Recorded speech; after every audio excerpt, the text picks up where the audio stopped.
Team Fifth.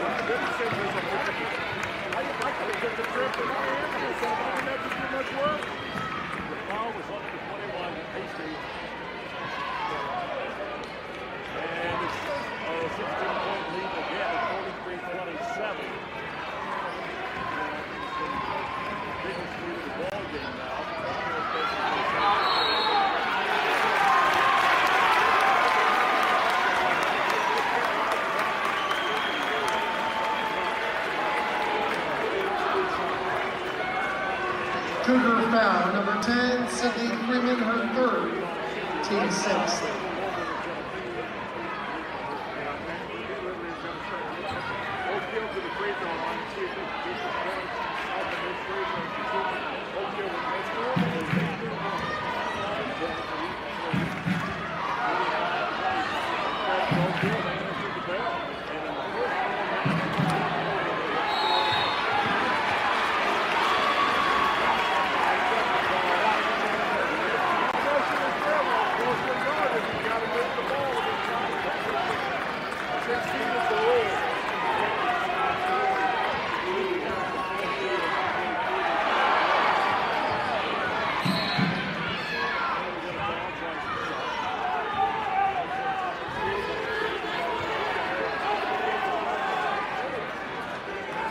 Oakhill foul, 33, Adriana Trexler, her second, team fifth.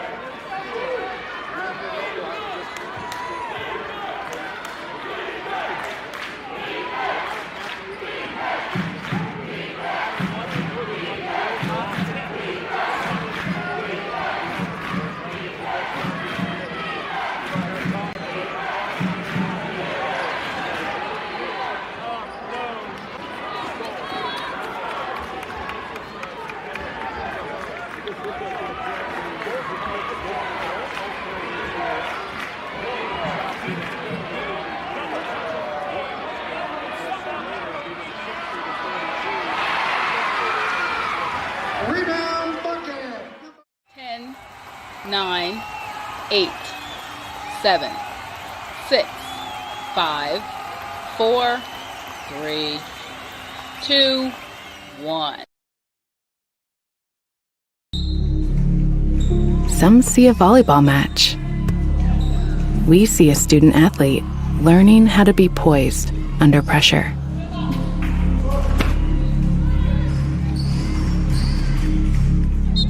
Some see a high school football stadium. We see the one place where the whole community comes together. Proud to keep education in front of athletics since 1903.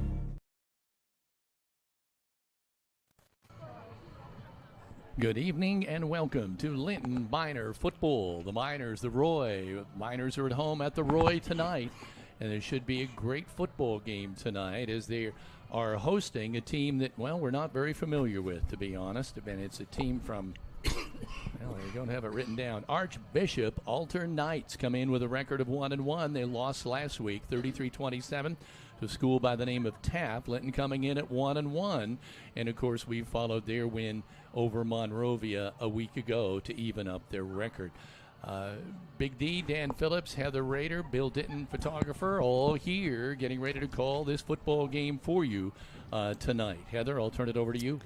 We want to welcome all of you to the Indiana High School Athletic Association Champions Network, YouTube, and Facebook Live as we are syndicating in all three avenues. We want to say that tonight the home opener is Light Up the Roy. So as you are preparing to come to tonight's game, be sure to bring along some extra change for the opportunity to purchase some glow sticks, some foam sticks, and make sure to wear your neon. As Kevin mentioned, we have Bill Ditton, videographer of over 45 years on tonight's camera.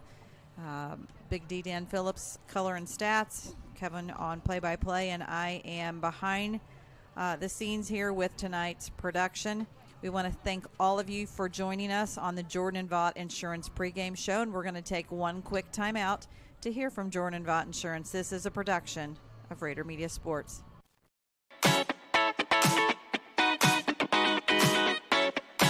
At Jordan and Vaught Insurance Agency, you don't pay extra for the over 80 years of combined experience that will be available to you when dealing with questions about your auto, home, farm, life, or Medicare supplements. They're always there to help from 8:30 to 5 p.m. on weekdays at 123 South Franklin Street, the very same Bloomfield location since 1972. You may not realize the value of experience until you need it the most. Call Jordan and Vaught Insurance, your friends with experience, at 812-384-3535.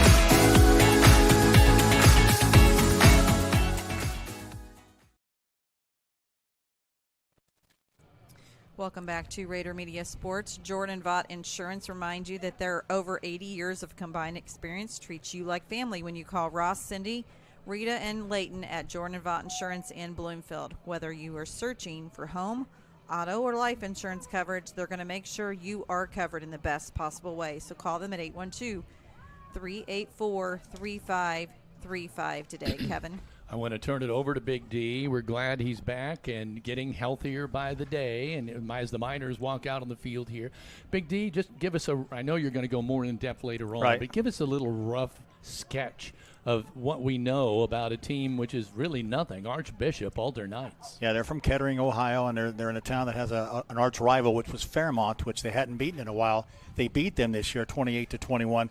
And the Taft game every year, from what I've looked at, is always a hard-fought contest, another big rivalry, and they lost that one 33-27. The quarterback, actually the running back for this squad, well, I guess I should start by their enrollment's 391, so they're not really any bigger than Linton is, but they do have 71 kids on the roster, and just casually looking through that roster, as we'll look later, big kids, super fast kids. They play in the Greater Catholic League over there with 6 other squads. Typically what I've seen is, it's a hard-fought league, 5-5 record, 5-3 as they go into the playoffs. Then they make a run. They finished runner-up last year in the would be their Double-A, their league over there. They've won the state in that division, Ohio, 2008, 2009. They've been a 4-time runner-up. They've been in the semifinals 13 times. So, Kevin, once again, we're not scheduling any wimpy teams to come to Linton to play. It's about a 3-hour drive, as we discussed. Their running back is Jones, but we're noticing that he's not. Of course, nobody's out there in their uniform, but he's in street clothes. He's a 2-time all-league running back for them. But their quarterback and really their running squad, looking at last year's stats and what they've done this year, they've only passed the ball 17 times. That could be good news for the Miners because we're young in that defensive backfield. We know Cooper Smith's not going to be out there. It's just one of those programs that's, they've got all sorts of talent at all sorts of areas and big guys, and it's just going to be a stern test. And then, you want to get through this game and represent and get better as the season goes on by playing these type of teams. Well, and the question goes, and it's almost like with these early games when you're going to Kentucky, playing a team from Ohio, you almost have to address it on a weekly basis. Yeah. Why are the Miners playing this team? It is a 2-year contract, which means we are making the trek to near, as Big D said, Kettering, Ohio, next year, barring something unforeseen.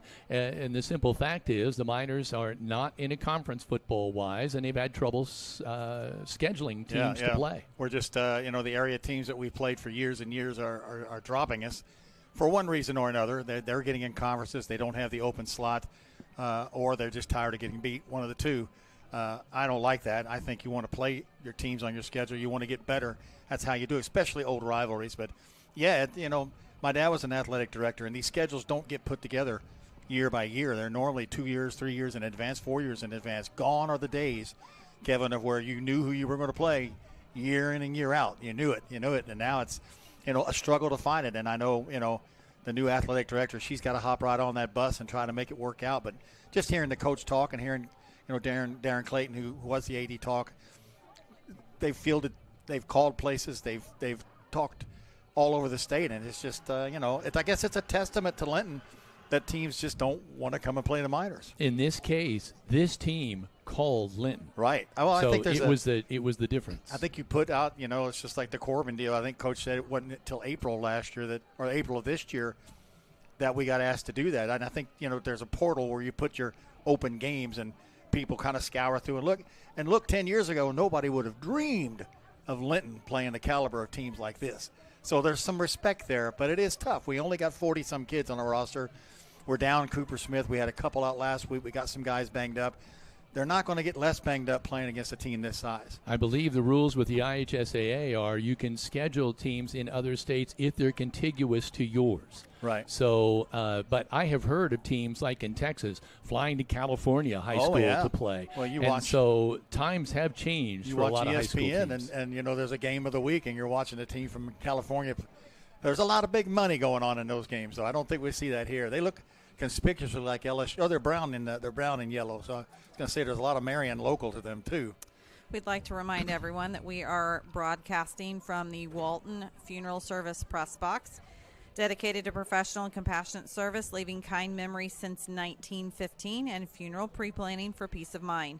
From one generation to the next and one family to another, Todd and Cindy Walton are proud of their funeral home's heritage. Their families have been there for this community for over a century and look forward to serving you for many more years to come. They are your lamp of hope when you need them most. Tonight's quarter sponsor is Key Associates of Linton, serving Greene and surrounding counties. For over 30 years, Key Associates of Linton has helped clients buy and sell homes. So whether you're looking to buy your dream home, sell your current home to enter into the next chapter of your life, or possibly purchase an investment, call Allie Walton-Jackson, Mary Beth Geralds, and Audrey Sparks to be there with you every step of the way. We also want to remind everyone as well that tonight's halftime show is sponsored by Inman Realty Group. Just like your team fights for every yard, Inman Realty Group fights for every client. Buying, selling, or moving up, Inman Realty gets you across the goal line.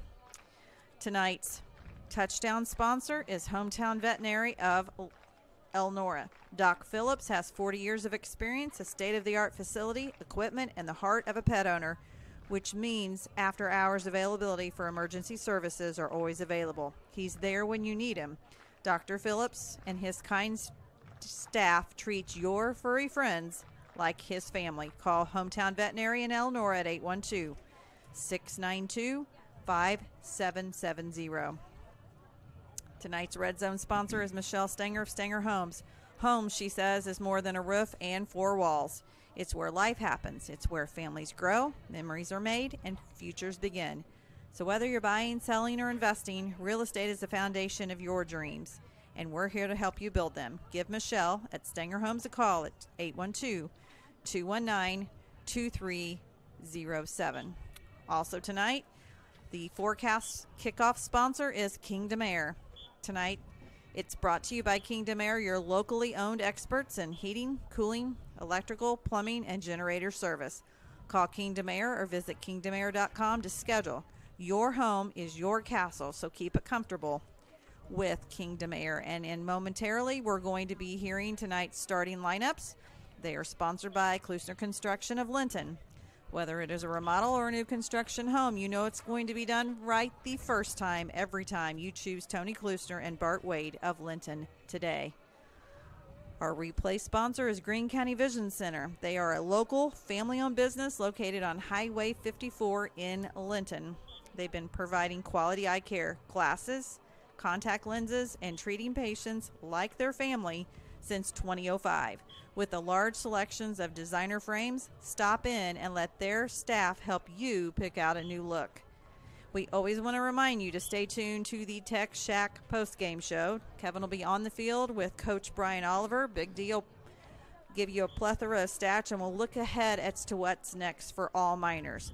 Tech Shack of Linton says you will be surprised by what you find in Tech Shack in Linton. More electronic gear, parts, and supplies than you've ever expected.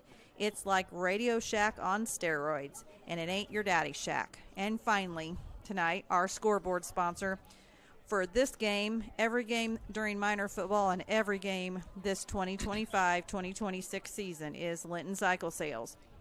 The Polaris Factory Authorized Clearance event is going on now at Linton Cycle Sales. This is your chance to grab a 2025 side-by-side or ATV at some of the lowest prices of the year.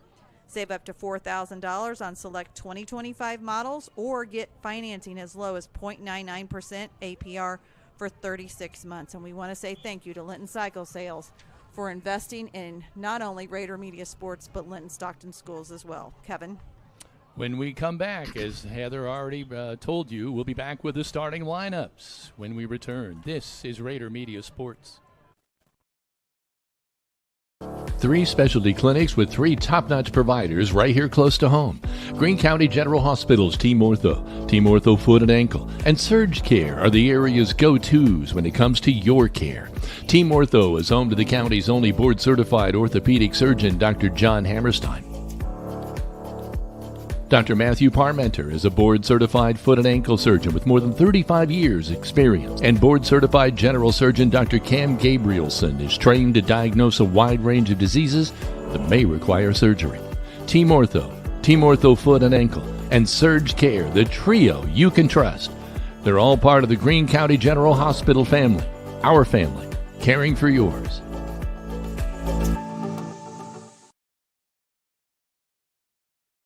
Hello there, I'm Corey Motter with Century 21 Sheets. Are you a first-time home buyer and you just don't know where to start? Perhaps you're looking to downsize and you need to list a property and get top dollar. In any of those situations, you need a professional agent on your side.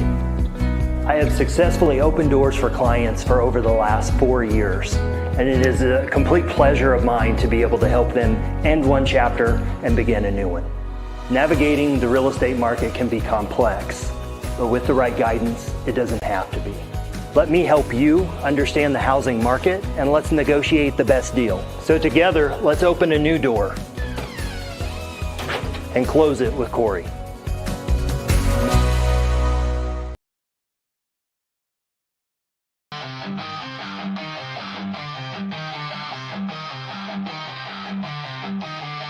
Locally owned for over 30 years, CAS Contracting DBA Kramer's Tree Service specializes in land clearing and development, including residential tree trimming, removal, stump grinding,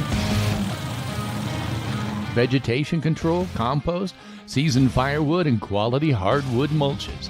If it's an outside job, call CAS Contracting DBA Kramer's Tree Service at 812-847-7221.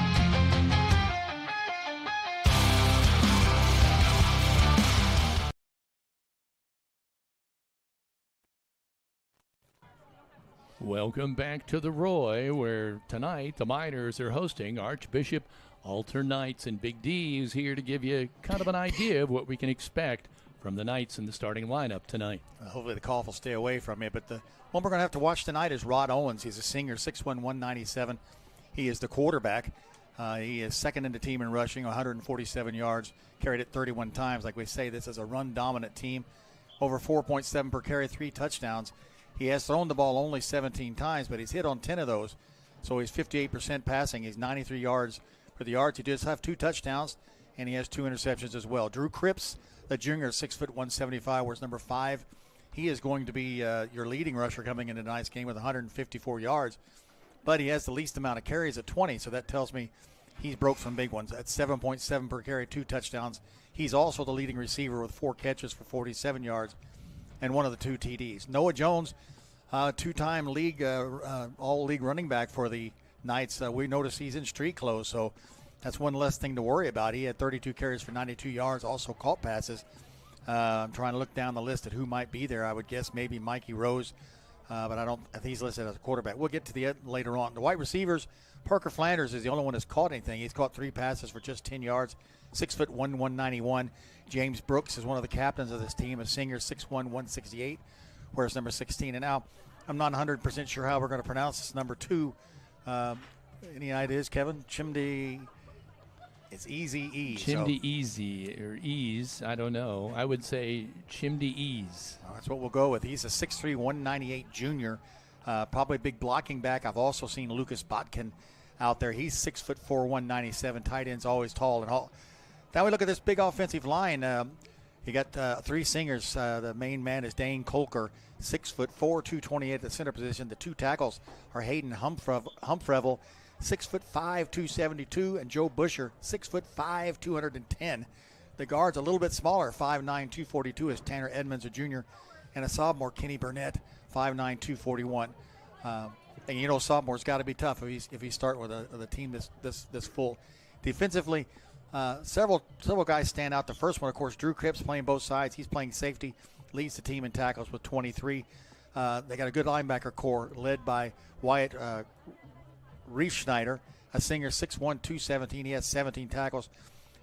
Jake Body is the middle linebacker with 18 tackles, number 8, 5'9", 188, your perfect linebacker size. And up front, again, just huge size. Israel Jamaica, 6'3", 264. Coker, again, at 6'3", 211. Isaac Manfrey, 6'3", 225. And Nolan Ogburn at 6'3", 230. Ogburn, in particular, at the defensive end spot, wears number 28, 13 tackles, but more importantly, 6 tackles for loss for him. A very speedy defensive backfield of Rod Owens, who's the quarterback. Quadrille Thomas, a 5'9", 145 cornerback. Noah Reed, a 6', 159 safety, along with Cripps. Also see Brody Hine, he's a junior, 5'10", 150. Surprisingly, there are a number of two-way players. The other thing to mention, of course, in the high school game, they got a killer punter. He wears number 94. We're watching him boot the ball from about 45 out to the goal line. And I want to make sure and try to get his name. While you're looking for that, the rest of the team has just come out. Yeah, I was going to say. And I believe they have around 70 that they were brought here tonight, which tells you something. Yeah, and at first I thought maybe they didn't bring all of them, but it looks like they did. 94 is the kicker. That's Will Green. Have two guys, a punter, I should say, two guys who kicked the ball, Matt Ventura, Jaden Mowbray. I think Ventura kicks the extra point, so they do have, they're going to have a kicking game that's going to could play into factor as well. I just happened to watch, as you were going over the lineups, Rod Owens throwing the ball in warm-up. He was dropping 5 yards deep in the end zone and throwing the ball to the 45 and completing them. This kid's got an arm. I don't think it's the fact that they can't throw. I think it's the fact they're historically not a throwing team, kind of like Linton. But he has the natural talent. What scares me, Kevin, is he can roll out, and then you've got that pass or run option that a quarterback like him can do it. Now, watching him in the film, he's just lightning. These guys all have moves, and it's just we had a little bit of trouble tackling last week and a little bit of tackling against Corbin, and you're just going to have to hit the guy and make sure you wrap up. You'll hear from Coach Oliver when we come back, but I will tease this. He says Rod Owens will be the best quarterback that they will see all year this year. We'll have more of the Oliver interview when we return. This is Rader Media Sports.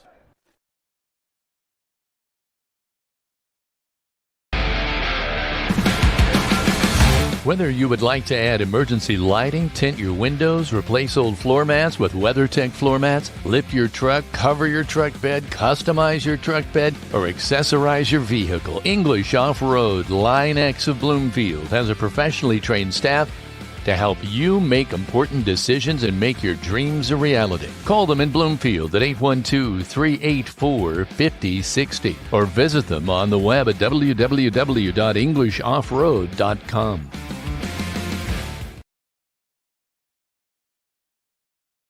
Coach Oliver, thank you again for joining us this week. Let's look over our shoulder. I always like to do one of those where you predicted a hard-nosed game against Monrovia, and that's exactly what you got.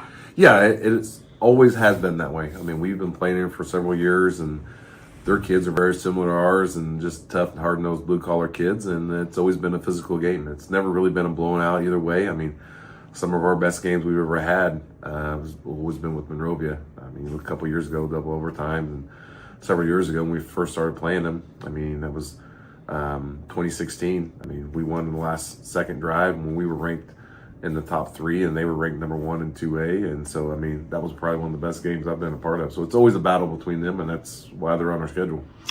Talk to me a little bit about your first game of the year this year. I thought you went up against a team that had a lot of speed. Monrovia seemed to use their power to run straight ahead. So you've gotten both ends of the running game. Correct. Passing game is where you haven't really been up against anybody yet. Correct. I mean, you look two different styles of offense. I mean, Corbin, Kentucky was more a finesse team. I mean, they did go double tight and just run a different options, stuff like that. I mean, they had the horses up front to be able to do that.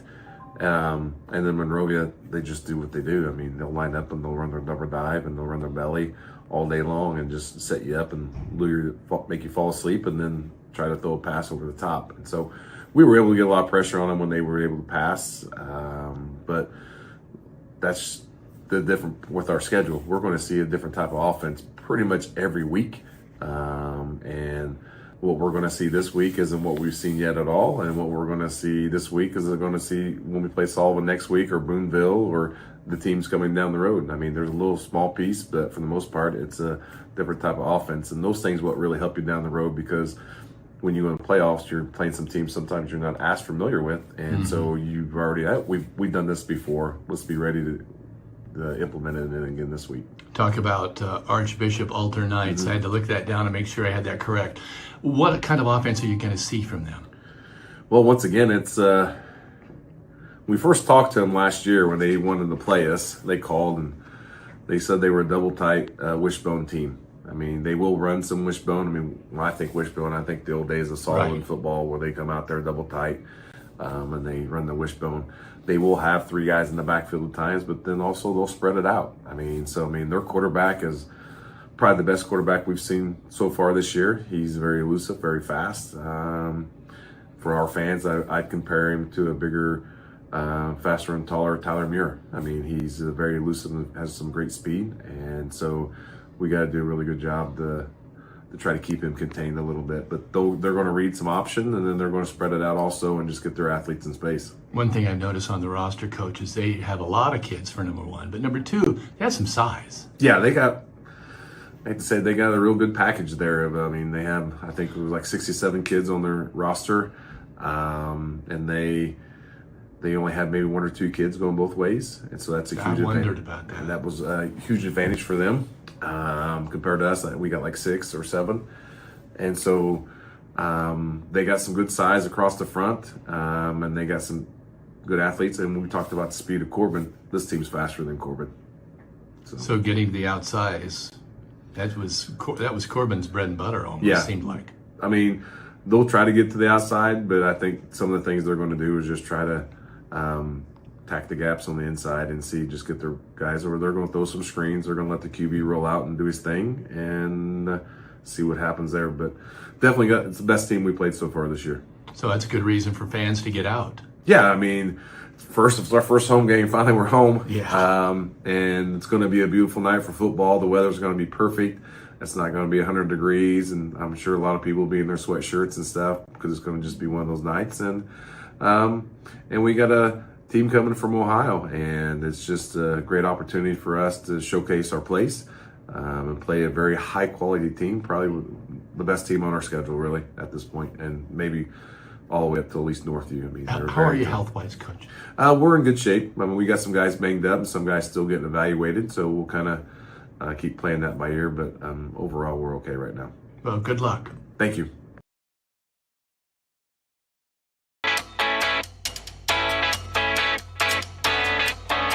Finding the best coverage for your home, auto, life, and business isn't always a walk in the park. I'm Audrey Sparks at Richard Brown Insurance, your local auto owner's insurance agent.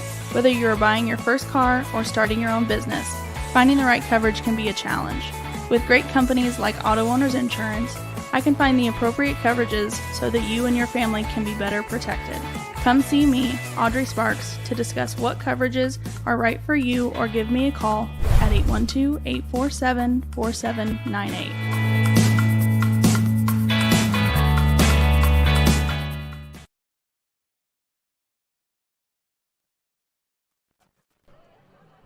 Welcome back to the Roy. I'd like to thank Coach Oliver for that interview to give us an idea of, Big D, just your observations, first of all, about what the coach had to say. Yeah, I think he's right on the nose. I love the interview because by now he's had a chance to look at the team, and I think thought they were going to be wishbone. Now they're well. Run You pass. know what? The first play that they ran when I saw him was a wishbone with the 3 guys, and I thought, okay, double tight end.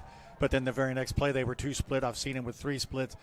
Super quick. What scares me probably more is, as he put it, is Owens rolling out in that pass run option where he could keep it because he's elusive. The words that scared me the most in that interview: bigger, taller, faster than Tyler Muir. Now, Tyler Muir was a beast in Linton football. I can't even imagine Tyler if he had the size and the body of this kid had. So we're going to have to be containful, and like I said, you're going to have to make the hit and stick it. Can't let him get away. Let's go with the Linton starters on offense and defense, Big D. Well, what we know is Ursel Goodman's going to be at quarterback, 6'3", 210. He's got the size. He's been durable, 35 carries, double of what anybody else has. leads the team with 160 yards. He's got 4 touchdowns. He is certainly a dog, certainly a warrior. He's 15 of 33 passing for 178. That's just 45%. The passing game really hasn't gelled yet. You know that we're just a hair off of that happening, and you got to hope sooner or later that's going to happen. Tate Gamble and as well as Aiden Sparks have both seen action on the running back, 2 different styles of runner. Tate, just a sophomore, 5'11", 165, really has only carried 6 times for 14 yards. Aiden Sparks now, I thought he came into his own last week against Monrovia. A couple of big runs, 13 carries, 80 yards, and a touchdown.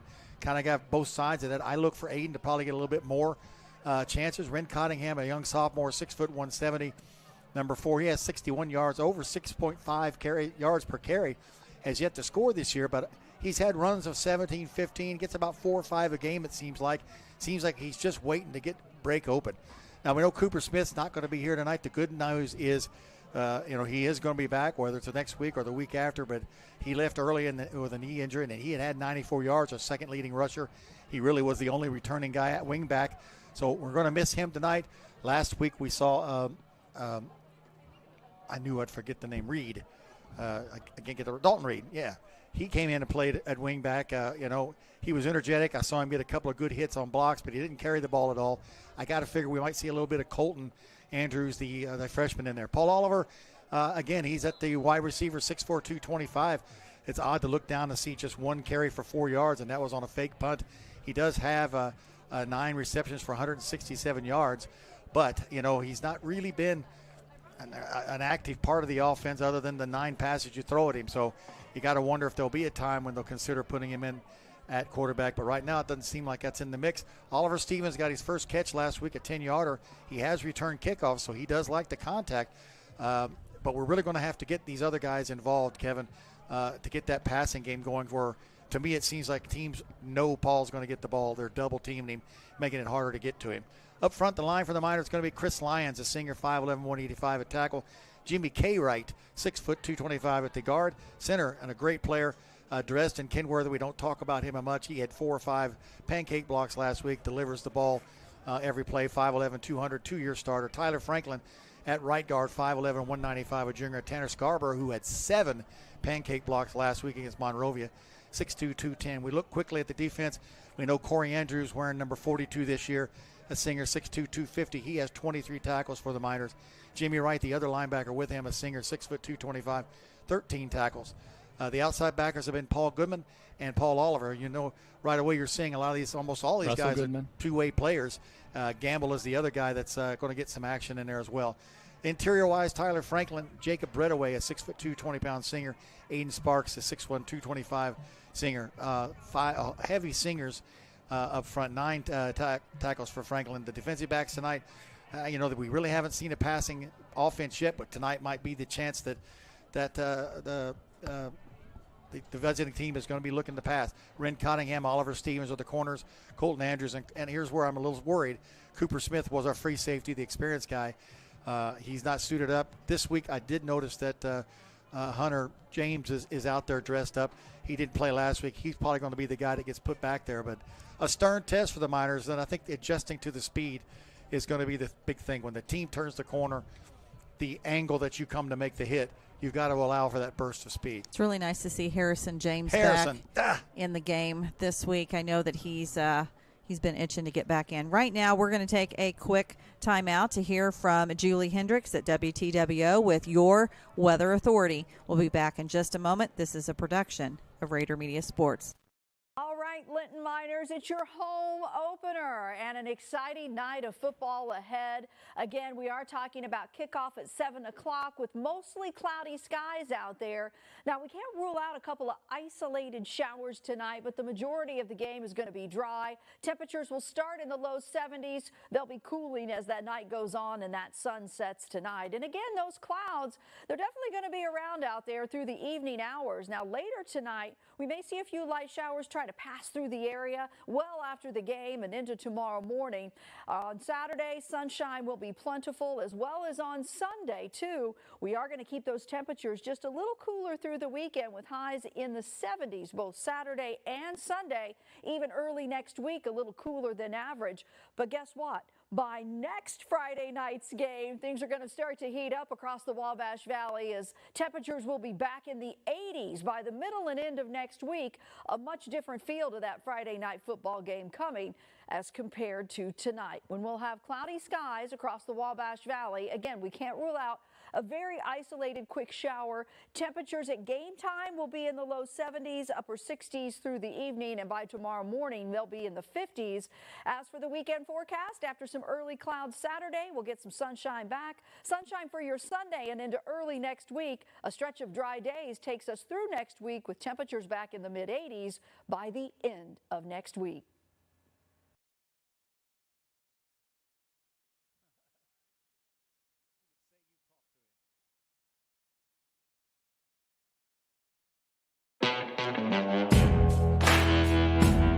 In over 50 years of business, two things have never changed at Linton Cycle Sales: honesty and fun. When you're shopping for Polaris or Kawasaki, this family-owned operation that offers 5-star service and accessories is a great place to start. In fact, they offer on-the-spot financing. You want to do business with a place that has your back not only when you buy, but also after you leave. So if you're in the market for Polaris or Kawasaki off-road vehicles, come to Linton Cycle Sales, doing business the small-town way since 1973.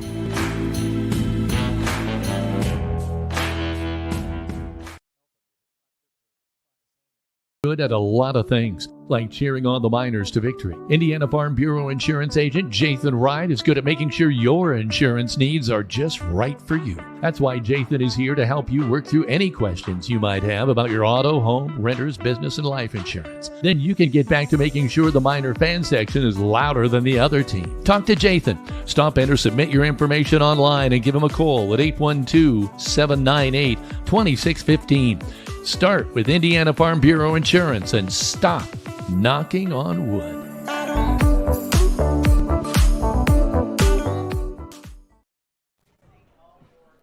Welcome back to Rader Media Sports. We want to say hello to those checking in on YouTube tonight. Feel free to, if you're watching, to comment in the chat box to let us know where you're watching from. And if you'd like to say anything that to any of the players, we'll do our best to relay it during tonight's broadcast. We want to say thank you to those that are already checking in and posting on Facebook Live. First off, to Michelle Wright, says Go Miners. Dean Lashesky says Let's Go Miners. Brent Kenworthy says Go Miners. Good luck, Dresden Kenworthy. Number 59, Dad loves you. Mary Sue Ingsing says watching from home. Jathan Wright says Go Miners. Deborah Keller says watching from Melbourne, Florida, and says Go Miners. Stephen and Debbie Kuhn watching from home. Go Miners. Nancy Woodsball watching from Spencer. David Zorman sounds like they have the Jimmies and the Joes. Will be a great game. And a very special shout out to Linton-Stockton School Corporation. School Resource Officer Jim Gadberry, who is watching from Indianapolis, and we want to send our very best to you and our love to you, and hope you are on the road to recovery. So if you would love to share your love with the Miners, what we want to ask you to do is take a picture, whether you're in the stands, whether you're at home watching at a watch party, whether you're camping at a campground, whether you're fishing, whether you're sitting at home with your loved one. Take a photo and snap it and post it on our Facebook page under our Facebook Live, because we are going to compile some photos on our website to show where you're watching the Miners, and all photos will be entered into a drawing at the end of the regular season for $100 cash. So this will be for every home ball game that is happening during the 2025 season. So you have one of 4 opportunities, or all, to enter. Kevin? And by the way, they're wearing a lot of different colors tonight, Heather. Tonight is Light Up the Roy, Neon Night. So we've already seen some foam glow sticks that have come up in the press box. And we have lots of the cheerleaders tonight are adorned in neon colors. And if you go to our Facebook page, our kind of pregame, so to speak, shows you how the team had put a number of streamers across the fence. There's some really cool banners that have been hung up, and as you can see here on the screen from photographer Bill Ditton, all of the cheerleaders are wearing different colors of neons. Now, each home game is going to have its own theme, and then each away game will have its own theme. So we encourage you to follow the Linton-Stockton Athletics page as well as Rader Media Sports for all of that information. Right now, we are going to take a 3-minute timeout. I'm sorry. No, we're going to, but we've got a tease. There looks like there's a major lineup change that we'll have for you when we come back. We're going to take just a quick 2 minutes and 55 seconds to preview this year's Linton-Stockton class of 2026 football members. We'll be back in just a moment. This is a production of Rader Media Sports.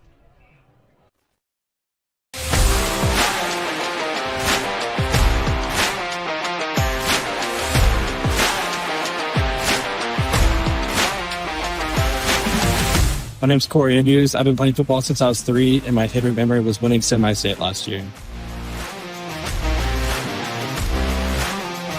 My name's Justin Kimberly. I've been playing football for 9 years, and my favorite part is football Bible studies after football.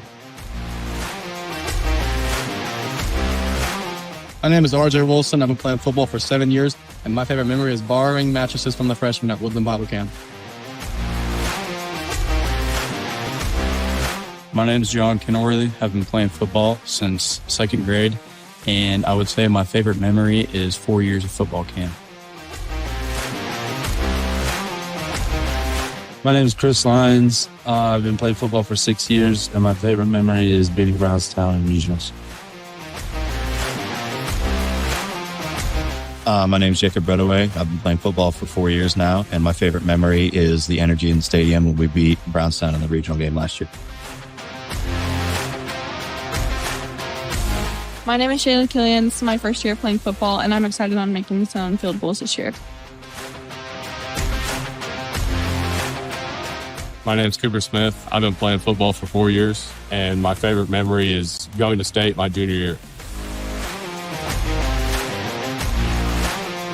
My name is Dalton Reed. I've been playing football for 5 years, and my favorite memory was the sectional championship against Greencastle last year. My name is Landon DeLue. I've been playing football for 4 years. My favorite memory was beating Sullivan in the sectional championship. My name is Zane Sparks. I've been playing football for 9 years, and my favorite memory is the Pickle Bandits at Woodland Bible Camp.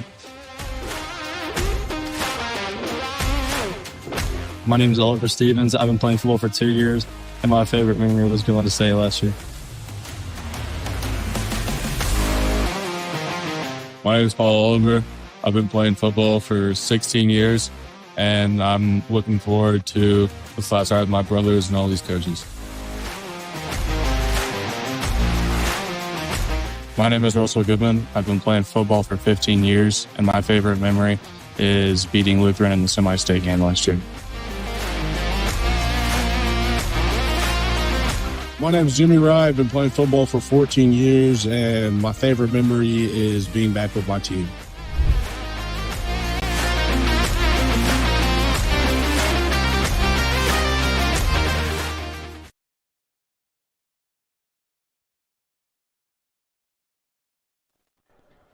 Welcome back to the Roy as we get closer and closer to the game between the Linton-Stockton Miners, the home opener, and the Archbishop Halter Knights. Now with us now, of course, is Big D, Dan Phillips. Now while the Miners are running through their warm-up paces, we did happen to observe Russell Goodman got reps at quarterback, but so did somebody else, Big D. Yeah, looking down, we always try to get a gander at who might be doing what, especially with Cooper around. It looked like Paul was taking a lot of snaps. Looked like Russell was over at wingback. And looked like Harrison James and R.J. Wilson were out at one of the receiver positions. So we might be seeing that. But, it could be that they do that in every warm-up when I just never did catch it before. Do also notice that for the Archbishop squad down there, it looks like number 22 is Gavin Torrell. He's a senior, 6'1", 175. He looks like he's taken where Jones would normally be. And he looks like a pretty quick dude, too. That looked more like a power eye they just ran out of than a wishbone. I think you nailed it, or Ollie nailed it when he said, I think they're going to try to go in the gaps and break speed. Speed isn't just getting outside. Speed is hitting the hole quick and then showing that burst when you got some green. So it will be interesting now. Most of their team is lined up at the 45-yard line, as you can see. We're still about 17 minutes away, but you do see them out getting some reps. And, I don't blame them running through extra reps because they've had quite a bus run. Yeah, you would think the last thing they want to do is sit down. And like that last play they just did there, that had number 8. That's Body in there as well. So they're going to have guys this is going to be their opportunity. But that time there were three running backs, but all 3 of those guys are super fast. It's not like you usually have, a 6'3", 250-pound fullback at all. And let's talk a little bit about some of the challenges. Not many people run a true wishbone anymore, and I don't know that they will, but they're lined up in one right now. And you harken back to the days of the old Oklahoma Sooners when nobody ran the It has to hurt you wishbone. even to say the Oklahoma Sooners name. Nebraska. They got their revenge. Nebraska's ran it before too, so not as well probably as Oklahoma, but defensively that poses some real challenges. Well, it's a lot like the option play. Every defender has their responsibility, and you have to stay true to that responsibility. And it's a tough thing to do because you have to. One guy's assigned to the right halfback, one guy's assigned to the left, and the fullback, and sometimes you think, no, he's going to pitch it. I'm going to bail and go after him. Next thing you know, you're looking at the fullback. You're going to go 40 yards down the field for a touchdown, or worse, you collapse down trying to make the hit on the quarterback, and he pitches it. And with this speed, it's over before you know it. You have to count on everybody. Got to trust your brother.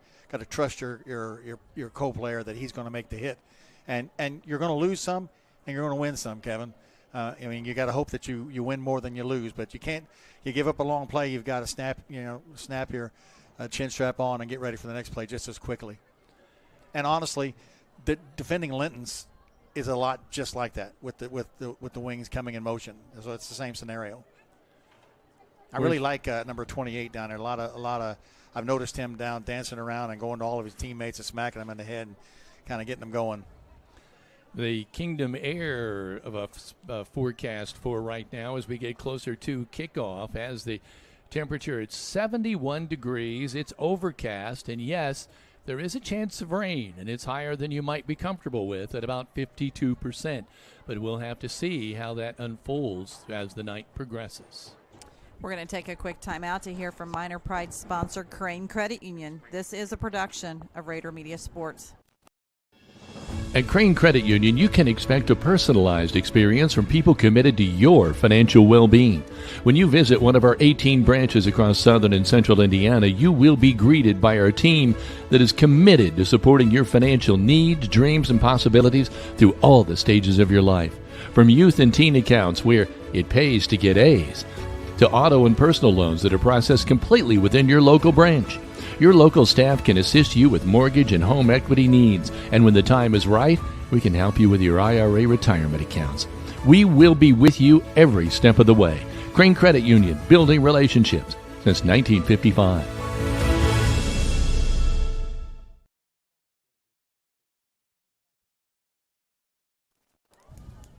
Welcome back to Rader Media Sports. We'd like to take this opportunity to tell you about a few other things happening with the Linton-Stockton School Corporation. As we mentioned, obviously, during the volleyball game last evening, we'd like to remind everyone that the Mini Minor Cheerleading Clinic deadline for your applications and your payment is September the 12th, which is next Friday. The clinic will be held on Thursday, September the 18th, and the performance will be at the next home ball game, which is against Boonville, on September the 19th. All of this information may be found on Linton-Stockton School Corporation Facebook page, our page, as well as Coach Mary Hoag's personal Facebook page as well. Want you to save the date for Saturday, October the 4th. The Linton Athletic Department is hosting a Rise and Shine breakfast. It's going to be hosted at the Linton Fire Department. This is your opportunity to come out and meet some of the athletes and some of the coaches from Linton-Stockton and participate in this biscuits and gravy or pancake breakfast at $10 per plate. Also, too, we are running Minor Media Day photo banner sponsors in our broadcast. This happens during every football and volleyball game, as well as basketball, baseball, and softball. You can see your athlete's picture posted in rotation up in the left-hand corner, as you're seeing a number of those go now. And for $100, they run in every single broadcast we have this entire school season, with $50 going back to your sport as long as you reserve yours by next Friday, September the 12th. We'd also like to say the next home ball game is obviously 2 weeks from tonight against Boonville, but the next Miner football game is next Friday as the Miners travel to Sullivan Golden Arrows, which is always a very highly big event. And we are told that next week's theme is blackout, so everyone wear your black in support of Miner Pride. Kevin? Just observing the band coming out here. Is that different garb than we normally see? Well, the band members are in their normal uniforms. However, the Miner cadets are wearing new uniforms this year, new boots. And they are under the direction of Alden Swaby. Alden is a graduate of Linton-Stockton High School, and this is his first year as band director. You and I had the opportunity to pop into a couple of practices this season, and they are sounding great. They're under the direction of band director, obviously, Alden Swaby, but also drum major Rose Wright. So we're looking forward to seeing their first performance at tonight's ball game. Heather, I bet you those uniforms aren't like the old wool ones that we wore back in the day, or at least I should say I wore back in the day. I can remember marching in the Linton Freedom Festival Parade in high school, full wool, me too. The headgear. Hats used to come right to the tip of the chin. Yep. Now, we also want to remind everyone that we do everything we can to push out the price of admission, the time that the gates open, if there's anything specific going on during each ball game. So best advice to all of you that are continuing to write our page right now asking how much it is to get at the gate. Feel free to come to either the cash gate or the card gate, and be sure to pay attention to the Linton-Stockton Athletics page as well as Rader Media Sports every week prior to the game for all of that information. Kevin? And we should say, and not only does Heather produce and direct all of this, but she also communicates with all of you. If you're watching from anywhere, tell us where you're watching from, and even communicate back and forth. Heather will enlighten all of us with what you're concerned about. Well, and we also should mention that we are trying to be as quick on the draw to be able to answer your questions, but when we're in the middle of a broadcast, if you're going to call my phone and ask questions, you're going to get the silent until after the end of the ball game, because we have a number of roles during each one of our broadcasts, whether it's volleyball or football, and we're just very excited to be able to be here. Speaking of volleyball, Kevin, you and I are going to have an extremely quick turnaround. We're going to tear down tonight, and then we're going to be back at the school tomorrow at 8 a.m. to set up for tomorrow's volleyball match, which will be at 9:25 a.m. pregame with a 10 a.m. JV match against the Bloomington North Cougars. We also want to say good luck to the cross-country team who is running at Columbus North tomorrow. Volleyball, junior high volleyball will have a match as well. So lots of things going on in minor country tomorrow. Well, I can't even imagine having to get up, miss my cartoons to do a volleyball broadcast, but that's tough to get up in the morning and get that active. You just showed something when you said Saturday morning cartoons, because they're every day now. But when we were kids, it was only on Saturday. It was the only time to see the banana splits was about 9 o'clock in the morning. Oh, and those little 4x4s they used to ride around. Banana splits. You're the first person I've ever heard mention them. I know, and I'm not even 50. And the fact that I would remember it is even more embarrassing. I know. Let's take a moment out here. We are in the Jordan and Vaught Insurance pregame show as the Miners have their home opener for high school football against Archbishop Alter Knights. This is Rader Media Sports. If you're looking for a wide selection of quality pre-owned cars, why look any further than Bob Walters Linton Motors? They've been serving Linton since 1954 with a wide variety of vehicles for a wide variety of budgets. Bob Walters also offers a full-service department with ASE-trained technicians who are standing by to fix any potential problem. Why pay big city prices when Bob Walters offers local sales and service for less? Visit the dealer you can depend on. Bob Walters Linton Motors at bobwalterscars.com.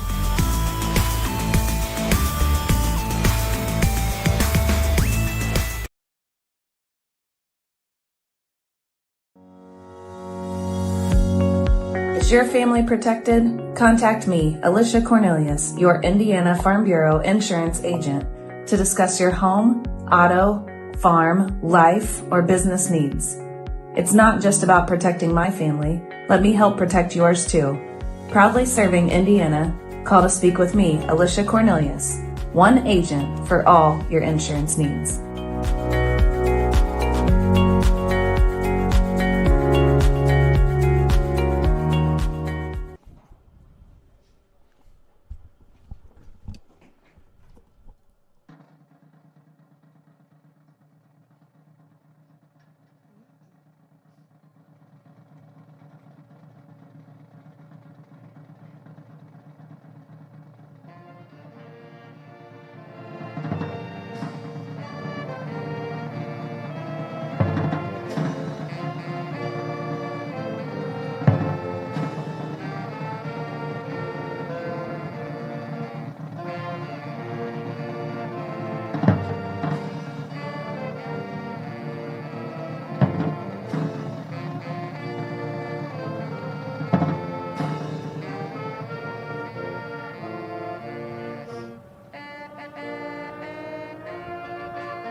Tremendous job by the Linton-Stockton High School Band. And by the way, Heather, I love some of these signs. Welcome to Neon Night. We saw Athletic Director Vanessa Shafford and Heidi Rimmel going out today during the school day, getting ready to put those up. We've got a little bit of a behind-the-scenes video of those being up on the fence that you can take a gander at. And this is just they're bringing back the PEP theme, meeting with students on Friday. And we're ready for some minor football. Yeah, we haven't heard this for a year, I don't think. The Inner Sandman, and let me add my voice. The band sounded great. I love the saxophones. You could really hear them booming. And all the cheerleaders in their neon colors down below. Is that not right? And the music is loud tonight, I'll tell you that. I've got that turned all the way down, and it's... I think they have a new sound system. It looked nice down there when it was earlier jamming. The Knights are getting ready to come out. They, of course, walk around the helmet for the Linton-Stockton Miners. The Miners look like they're in there and ready to bust loose, but so far they've not been given permission to do so. However, I see a banner over here that the Knights will be running through on the far side of the football field. Well, ladies and gentlemen, let's listen.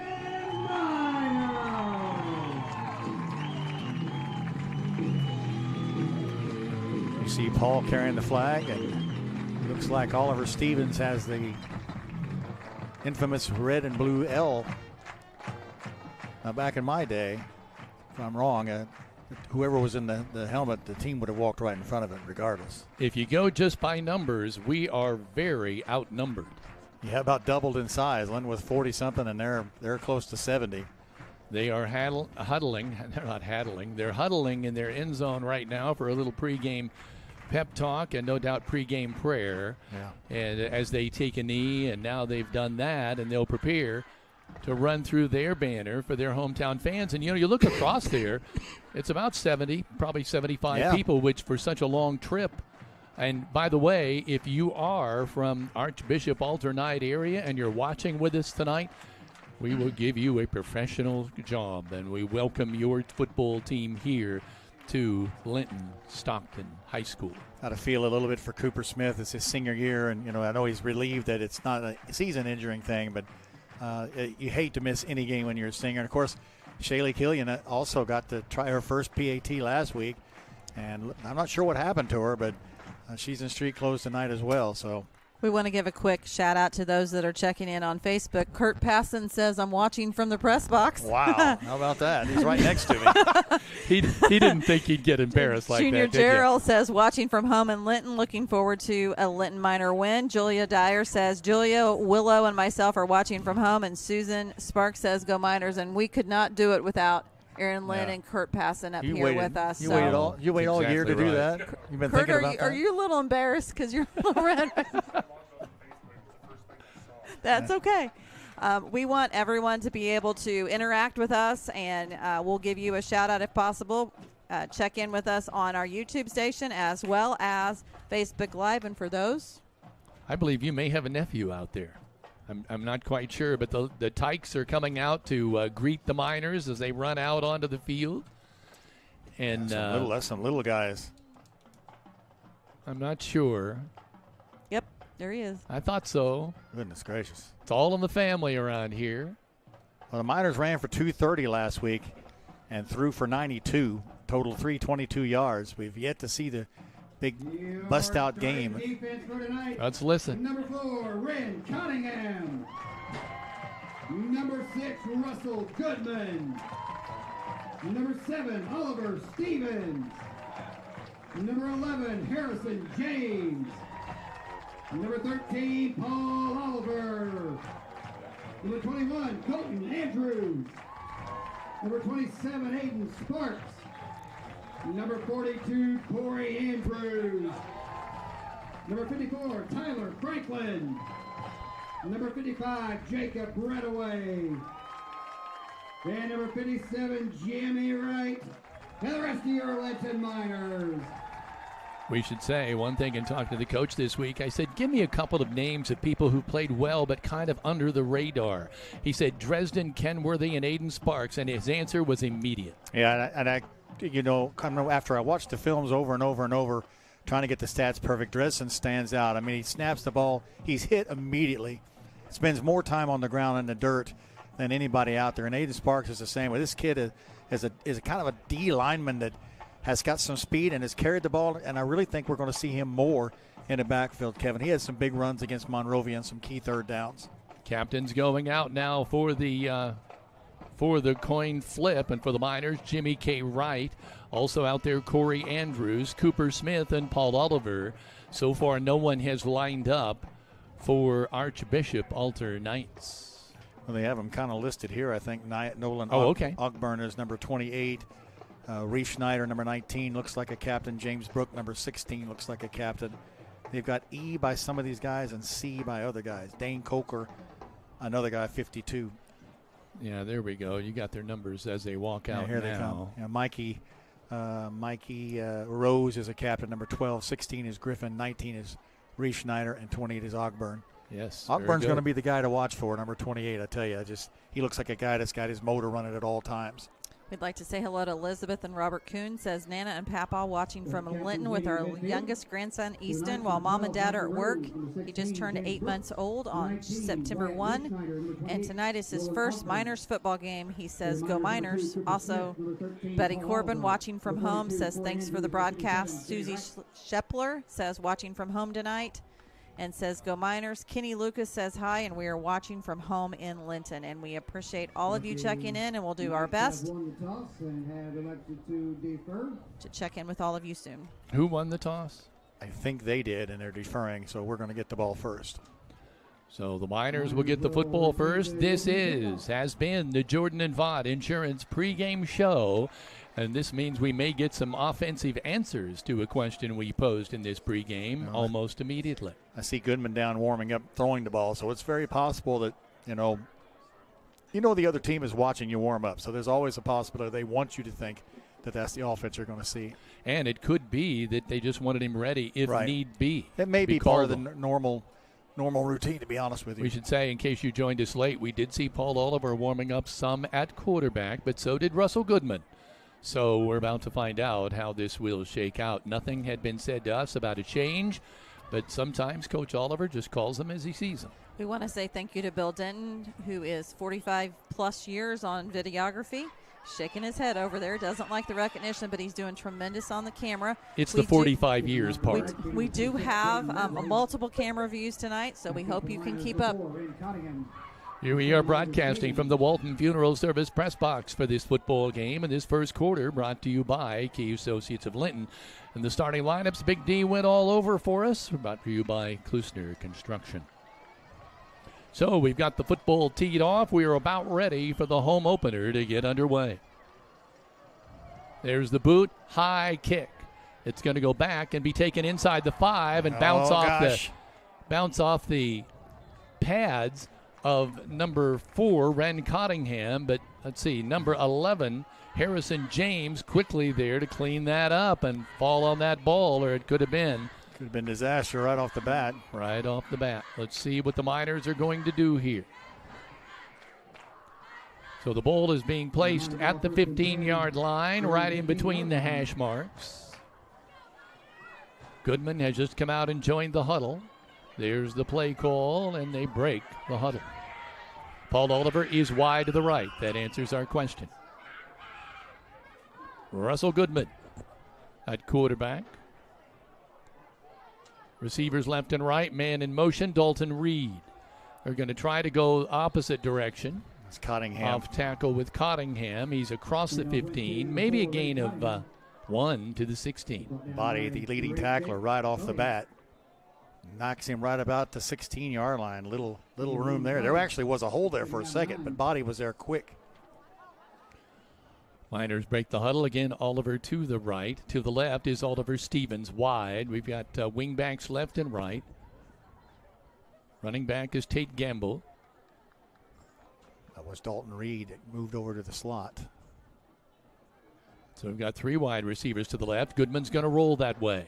He's trying to find some room. Nothing there.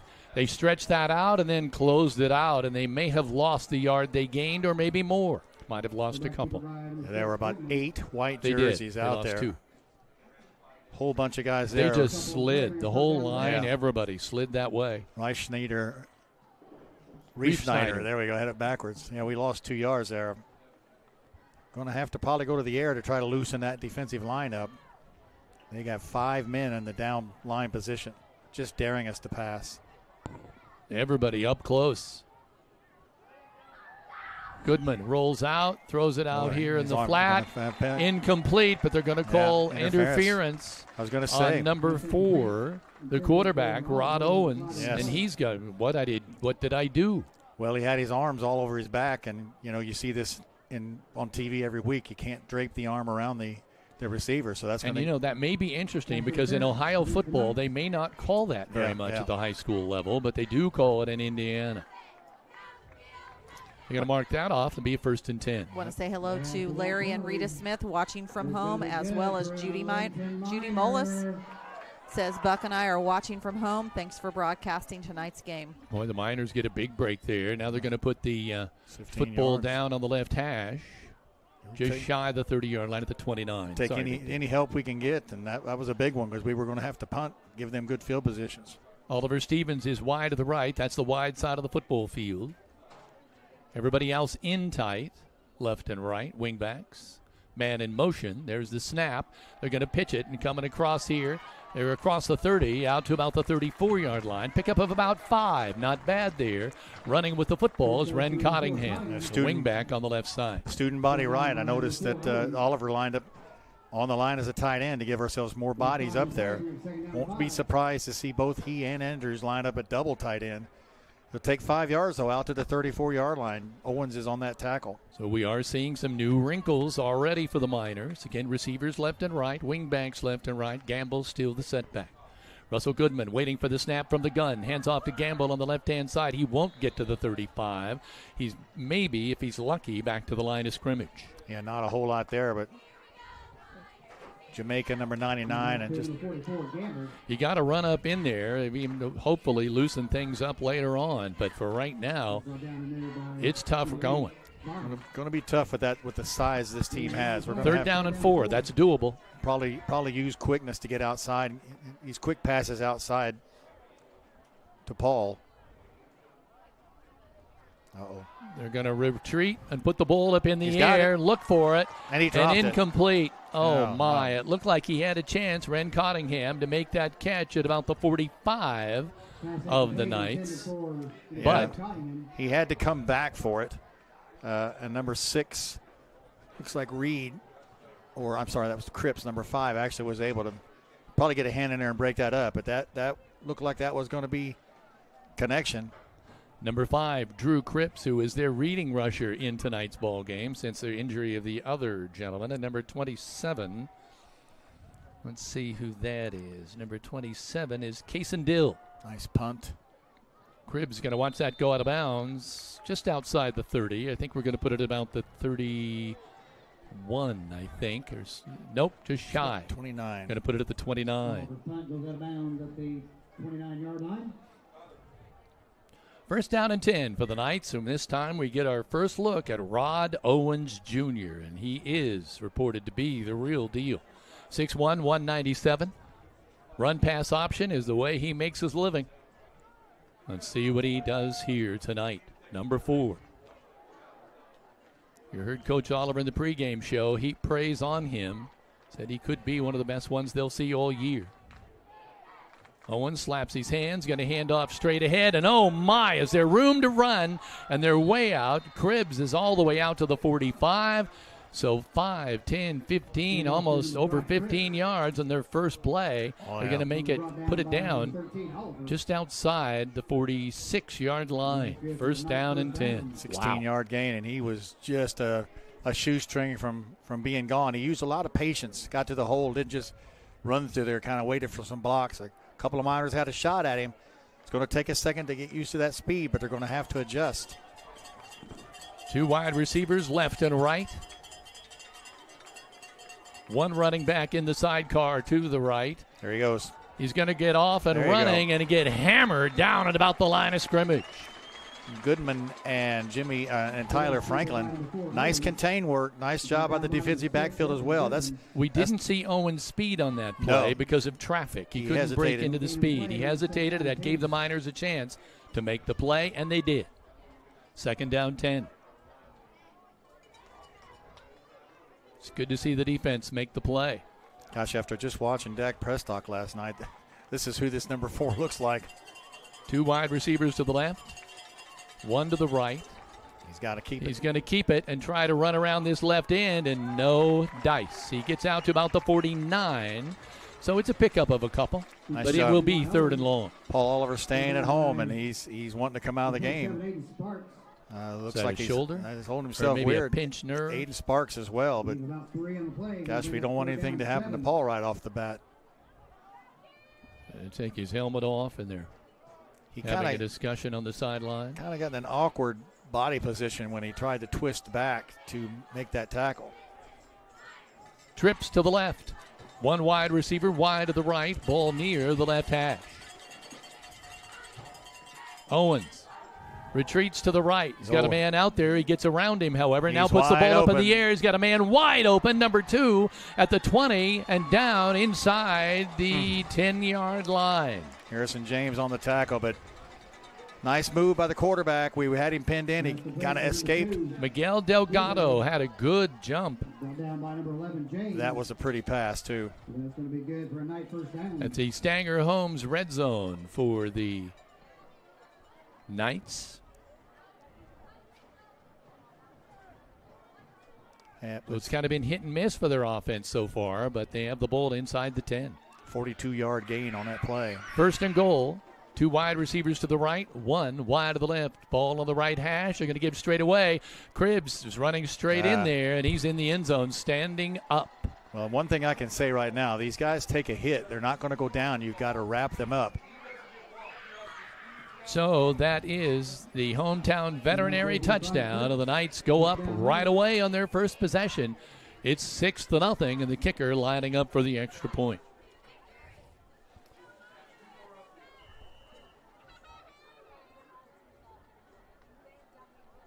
Jaden Mowbray with the holder, the ball up. Beautiful kick. Good Lord. That may not be in the facility. They may have kicked it right out of here. So 7-0, Knights on top. with 6 minutes and 50 seconds to go in quarter number 1. This is Rader Media Sports.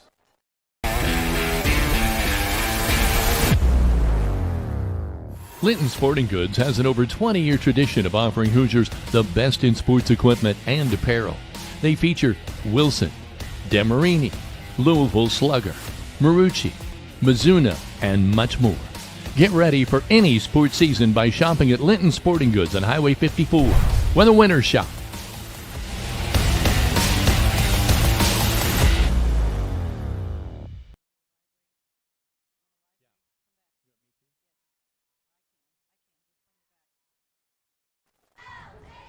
Crane Credit Union supports area schools and wants to encourage every student to do their very best. With youth and teen accounts, students can earn $4 for every A on their semester report card. For more information, visit your local Crane Credit Union branch, to find out more at cranecu.org. Want to say hello to Susan Reynolds, who is watching from the road heading to Alabama, so safe travels to you. It's like we've got Stevens eyeing the ball inside the 5, the 10, the 15, goes around the 30, goes. the 35, out near the 40, and the Miners needed a big play, and we got it. Needed to get out of their end zone, and Stevens has had a couple of nice 30-yard one against Monrovia last week, so that gets us to the 40-yard line. I think, was that Ren Cottingham, actually? Might have been. Number 4. I was trying to find my roster, and it got buried in a bunch of other stuff here. And I had to pull that out, but I think that was actually Ren Cottingham. Going here, Oliver is back in the game. He splits out to the left, working on the right hash mark. One running back by Russell Goodman, the quarterback. They're going to give it to Russ. He's going to go through the line of scrimmage. He gets popped a couple of times, but he's out to about the 43-yard line. Ogden and Body get him. He got through the initial line to at least get 3 yards. Anything positive there. Going to be tough sledding on it inside, but you got to keep pounding it in there and hoping you'll break 3. So it's 2nd down 7 with the ball at the 43. Miners break the huddle. Again, ball on the right hash. Oliver wide to the left hash. Man in motion. They're going to give it to the man in motion, coming across, and they're out near the 45. That's where they'll spot it. That was Ren Cottingham with the carry. Yeah, he was just about to make that move. Riefschneider was able to get him by the shoelaces at the 45, bring up a 3rd and 5, I believe. Yep, that's what we're looking at as they break the huddle. Katie Oliver Marie, again wide to the left to the wide side. Katie Marie Photography is located in Duggar and specializes in newborns and littles. Find her on Facebook for more information at Katie Marie Photography. Goodman now looking at the sideline. Now at his wristband. Looks like Aiden Sparks is now the running back in the sidecar on the right-hand side. They're going to give it to him. He powers his way forward out to about the 47. Set up an He's going to be short of the first down. Looks like the punting unit is coming on. 4th down, and boy, I'd say a long 3.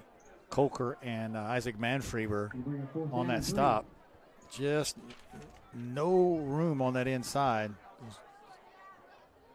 Cripps is one of the running backs back there, and it looks like the other is 27, Kaysen Dill, to see who returns this. I don't think we want either one of them. Oliver with the kick. It's going to bound. Oh, they got to catch and be that. Down at about the 15. 1st down and 10 for the Knights when we return.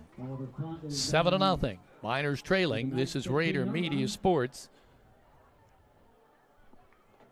We'll be back in a minute. The Grill of Linton is a 100-year tradition and in the same family for the last 40. Open 7 days a week with steak night every Friday and Saturday night. You can dine in or carry out at this eatery located in the heart of downtown Linton. Team Ortho is Greene County's only orthopedic clinic featuring board-certified orthopedic surgeon Dr. John Hammerstein. Team Ortho also has lead athletic trainer Jed Arsenault, who works. The quarterback calls his count. Got a handoff to Cribbs, looking to run around the right side. Now cuts back to the left. He's got one man out there to block, and he is going to be out of bounds at about the 30, inside the 35. Let's see where they place it. Going to put it down at about the 32. That should be a first down. And that was shifty. He went to his right and saw that the Miners were there and just stopped. And the Miners kind of ran right by him. He turned around and came to the left side. And Sparks got a hand on it, but they had numbers on that side. Cripps is a pretty shifty guy. 7-0 on the Linton Cycle Sales scoreboard, and the Knights trying to add on to that now at the first down and 10 at their own 32. Two wide receivers to the left to the short side, working for the left hash. Man in motion now, that's the tight end. Sets up now on the right-hand side. And that's where they're going to run. They're going to try to pitch. They do. Pitch it out. Outside. He's across the 35, the 40. He's got another first down. Or close. Nope, he might just be a yard short, believe it or not. Looks like they're going to spot it at the 41. He picked up 9. Harrison James got him out there, but the outside contain, we were talking about that assignment. He's got to stick with the pitch man. He got caught on the inside, and Cripps just, when he gets outside, he's got all the speed in the world. Let your Indiana insurance agent, Jathan Wright, help you think insurance. Stop by the office, submit information online, or give him a call at 812-798-2615. So second down and 1. They pull the ball from the belly of the fullback coming through. Look at that. And now we're still off and running. The quarterback, number 4, Rod Owens, is all the way down. Yeah, just not going down. All the way down inside the 10. Broke about 4 tackles. Looked like he was down 2 or 3 times. Looked like they had him at the line of scrimmage. Colton Andrews is finally the last Miner that could drag him down all the way to the Miner 9-yard line.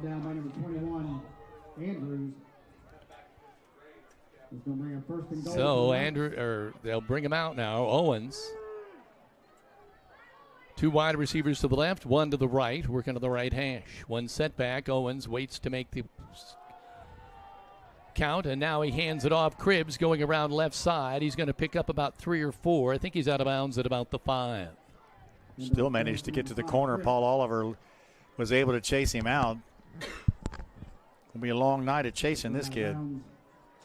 Both Cribbs and also Owens showing the speed that we saw a little bit of when we were down in Kentucky. Yeah, 5 carries, 55 yards now for Cripps, and 54 yards for Owens.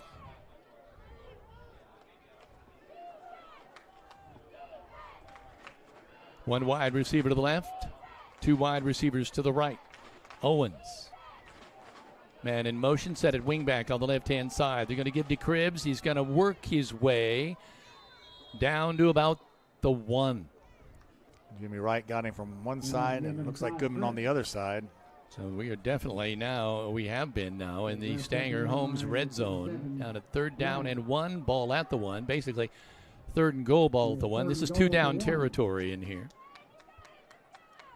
Miners. But so far, we've only really seen 1 pass, and it was a doozy. Yeah, a key 3rd down play, too. Snyder going wide to the right-hand side. He's the only wide receiver. Everybody else is in tight. They're in the power eye. Handed off straight ahead. I don't know that they got in. Yes, they did. Yeah. Late single. Number 12, Mikey Rose. But we have it. A touchdown, a hometown veterinary touchdown to push the score to 13-0. 2:48 on the clock. So they'll line up again for the extra point.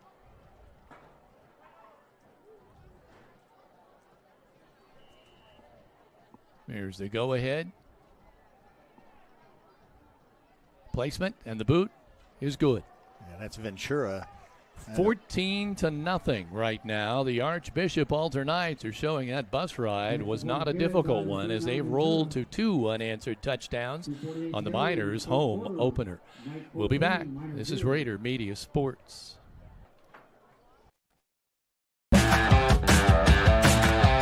The next time you need a lift, call Skinner's Towing. They're locally owned and operated since 2012. If you are ever in an accident or breakdown and unsure who to call, request Skinner's Towing at 812-699-0743 for fast, friendly, and affordable towing.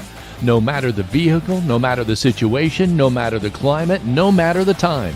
Skinner's Towing, the people you can depend on 24/7.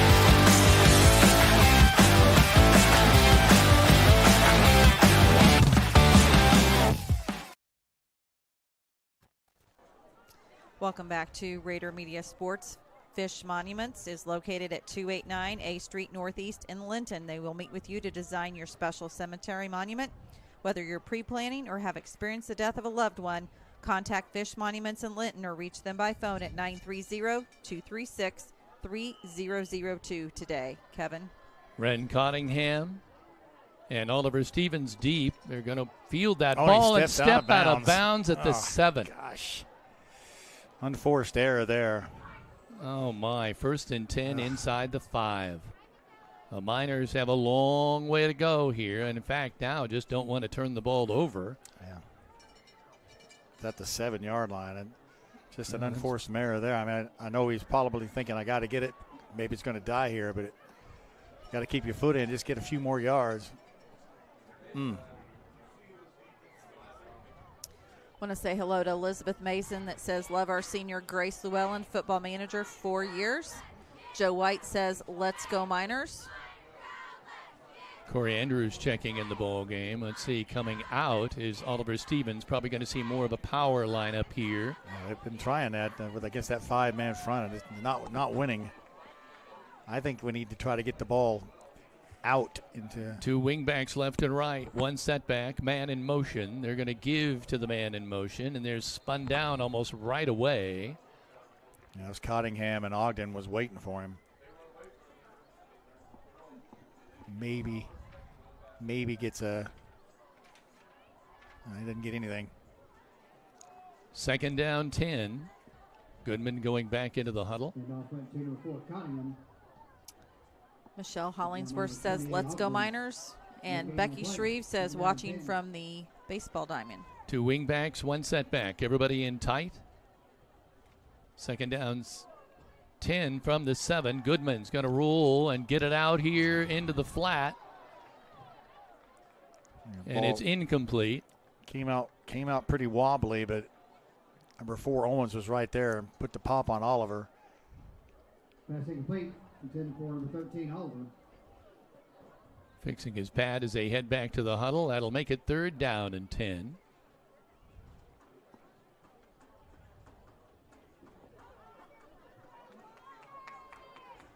Ball still resting at about the 7-yard line. Now they split Oliver out wide to the left. Going out there with him is the quarterback, Owens. Oh, there's a nice They're play. going to give straight ahead. They bust one out a little bit. Ren Cottingham gives them a little room to kick. The ball is now out at about the 16. That had a glimmer of hope there. 9-yard gain. But we're still sitting at 4th and 1. And, Ollie's not going to roll the dice there. 4th down and 1. 4th down, 1. Ball at the Miners 16. They're going to have to turn the football over again. Owens and Cripps again are the deep backs. No, I take that back. Dill is back there. He starts to field it, decides against it, but now the man that grabs it is Cribbs. He's down right away at the 40. Nice coverage by the Miners. See if we can get those names. At least 3 Miners were there. Looks like one Colton was number 4, and Andrews, Ren Cottingham. Colton, Andrews, and Cottingham. So the Miner defense just looking for a break here. Get a stop and maybe a turnover if possible. Yeah, need something to happen. Owens brings them out. Have not been able to stop the juggernaut that is Archbishop Alter right now. Again, the lone setback is Cripps. Quarterback Owens in the gun. Going to give to Cripps straight ahead. He tries to dance a little bit. Gets dragged down shy of the 45, out the 44. Pickup of 4. Take gamble on that stop. Team Ortho Foot and Ankle Center is home to board-certified ankle surgeon Dr. Matthew Parmeter. Has more than 35 years experience treating patients from across southern Indiana. For more info, call Team Ortho, 812-847-3381. Our family caring for yours. Two wide receivers to the left, one to the right. Working right in between the two hash marks. There's the snap. Going to give straight ahead to Cripps again. And he's power running out to about the 50, and I take that. Yeah, that is him. Boy, Cripps has shown just with that run alone, he's got some speed and some agility. He's shifty, but he also has some power. Yeah, he does have some power because he's going right through some people that are kind of trying to arm tackle him. Want to give a shout out to Shelby Nash, who says, "Let's go Miners," watching from the Neffs. Bob Spear says, watching YouTube at home while the daughter is at the game. Go Miners. Reader Burgess says, "Let's go Miners," Miner pride. And Billy Joe Ridge says, "Happy to be able to watch the game from home tonight, but miss watching in person. Miner up." First down and 10 at midfield. Quarterback Owens claps his hands together, now pulls the ball away from his fullback and is skating around the left-hand side, pushed out of bounds at the 40. Oliver Stevens had the sideline to help him out. Owens again just kind of shucks off 4 or 5 Miner would-be tacklers, kind of trying to reach out with the arm and pull him in. Don't think they're going to tackle this guy high. Goodman has come out. First down and 10 at the Miner 40. And again, the Knights putting together a drive to try to tack on another score to their 14-0 lead. And we're still just 22 seconds remaining here in this first quarter. Wide receivers left and right. But they're going to give on the right-hand side. Cripps has got some real running room. Nice and he's tackle. one-on-one taken down, and he's not happy. He was pulled down at the 43. I didn't see who made that stop. Cottingham. Great stop, one-on-one and open field by Cottingham. Got just enough of him because I thought that was going to be a touchdown. Yeah. That's the end of the quarter number 1. It's 14-0. Archbishop alternates blanked out the Miners so far. See what happens in quarter number 2 when we return. This is Raider Media Sports.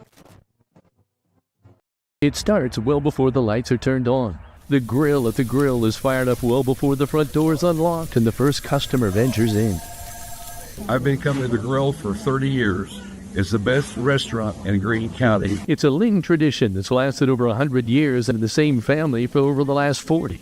Open 7 days a week with carry out, and speaking of traditions, they have steak night every Friday and Saturday night. If you didn't stop by today, there's always tomorrow at the Grill in downtown Linton.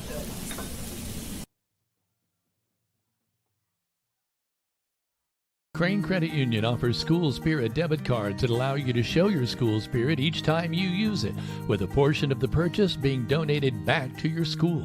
If you'd like a Spirit card or for more information, visit your local branch of cranecu.org today.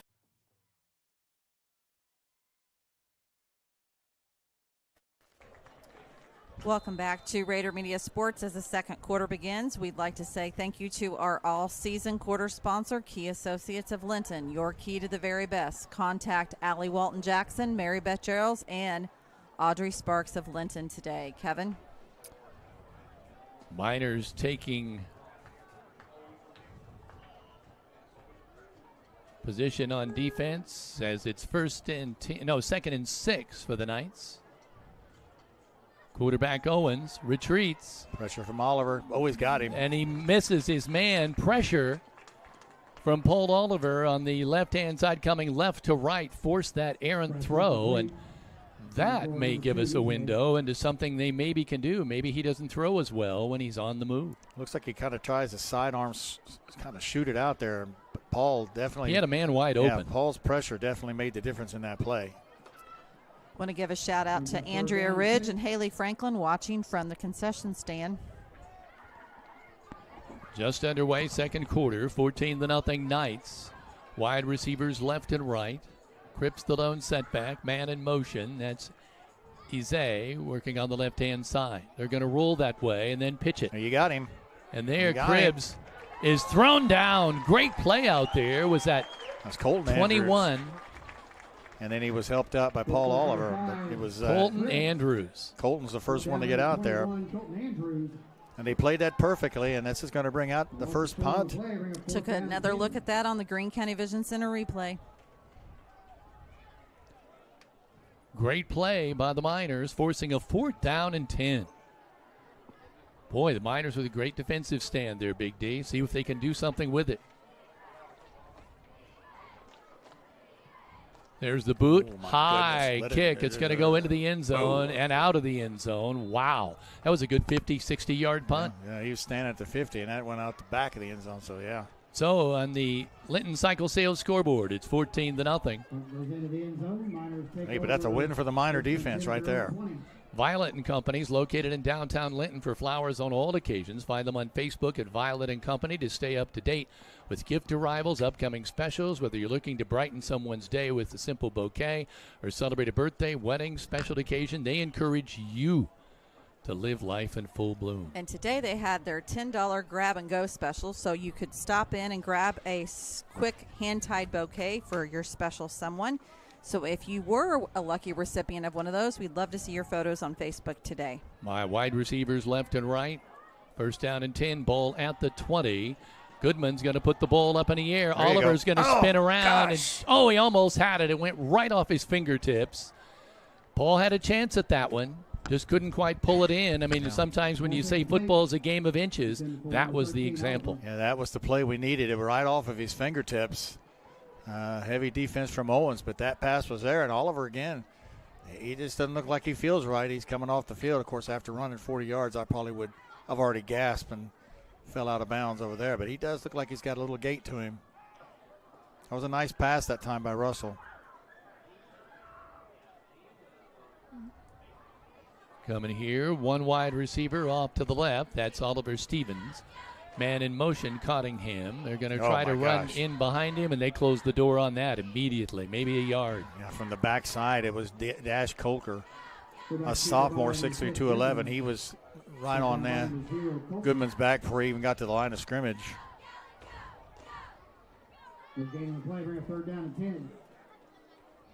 Boy, that pass would have been such a big thing to have caught. 3rd down and 10. We just got one first down. That was the pass interference call. Oliver still on the sidelines. Going out to the right is Stevens. So wide receiver to the right, flankers to the left and right. Goodman's going to roll to his right, put it up in the air, and it's incomplete. Not sure who that was for. I think it was intended to Oliver Stevens, but it's now 4th down. The Miners be forced to punt. Now Paul Oliver is coming in to handle the duties. Just no time for Russell to throw that ball either. Well, the offense is definitely being sternly tested tonight. Life moves fast. Car rides, chaos, cuddles. Protect your family with life insurance. That's worth slowing down for. Call Alicia Cornelius at Indiana Farm Bureau. She loves people to plan ahead. 812-582-8941. There's Oliver's punt off the side of his foot, I think. It's going to go out of bounds at about the 49. So 1st down and 10 for the Knights there. Let's take a break. This is Rader Media Sports. It's 14-0 on the Linton Cycle Sales scoreboard. Before and after renovation, reveals are all the rage these days, and no one knows that better than Brock Anderson at Brock Anderson Construction. Whether it's painting, roofing, drywall, trim, electrical, or an overall remodel, Brock's before and after reveal will have you striving to come home to quality. With over 25 years experience in the construction field, call Brock Anderson Construction at 812-798-5583 for your home repair and building need. And as he always says, go Miners. Owens calls his counts, going to hand off to Cripps. He gets around one man. He's at the 40, the 35, the 30, the 25, and escorted out of bounds. Another touchdown-saving tackle by Colton Andrews, but my gasping was because he just ran right by 2 or 3 Miners that just tried to reach out and grab him. And, at some point you got to start playing for some pride because you got to at least try to make a hit on the guy. He's down to the 23. You know, a lot of the discussion was about Rod Owens coming in, but I would have to say that number 5, Drew Cripps. I think we see why he's the leading rusher. He now has 97 yards on 11 carries. And we're just starting the second quarter, and again, they can run him power game inside. They can run him outside. Franklin and Sparks team up that time to stop him. Yeah, if you don't get him at the line of scrimmage, you know, he's out in that wide open area, and he's a man amongst men out there. Ball now placed at about the 22, second down at 9.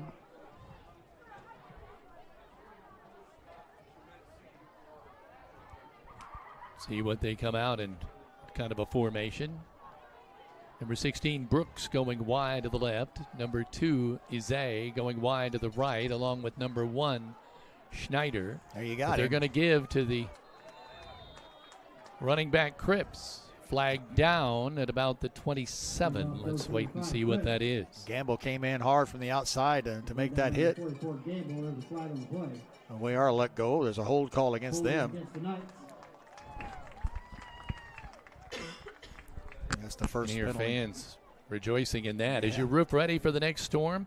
Whether it's a leak, a replacement, a brand new look, Buncombe Valley Roofing has you covered. For 13 years, they've been a trusted name in residential commercial roofing in southern Indiana, offering membrane, shingles, and all-metal roofing. Call Coach Sierra Babcock to schedule your free estimate today at 812-227-0818.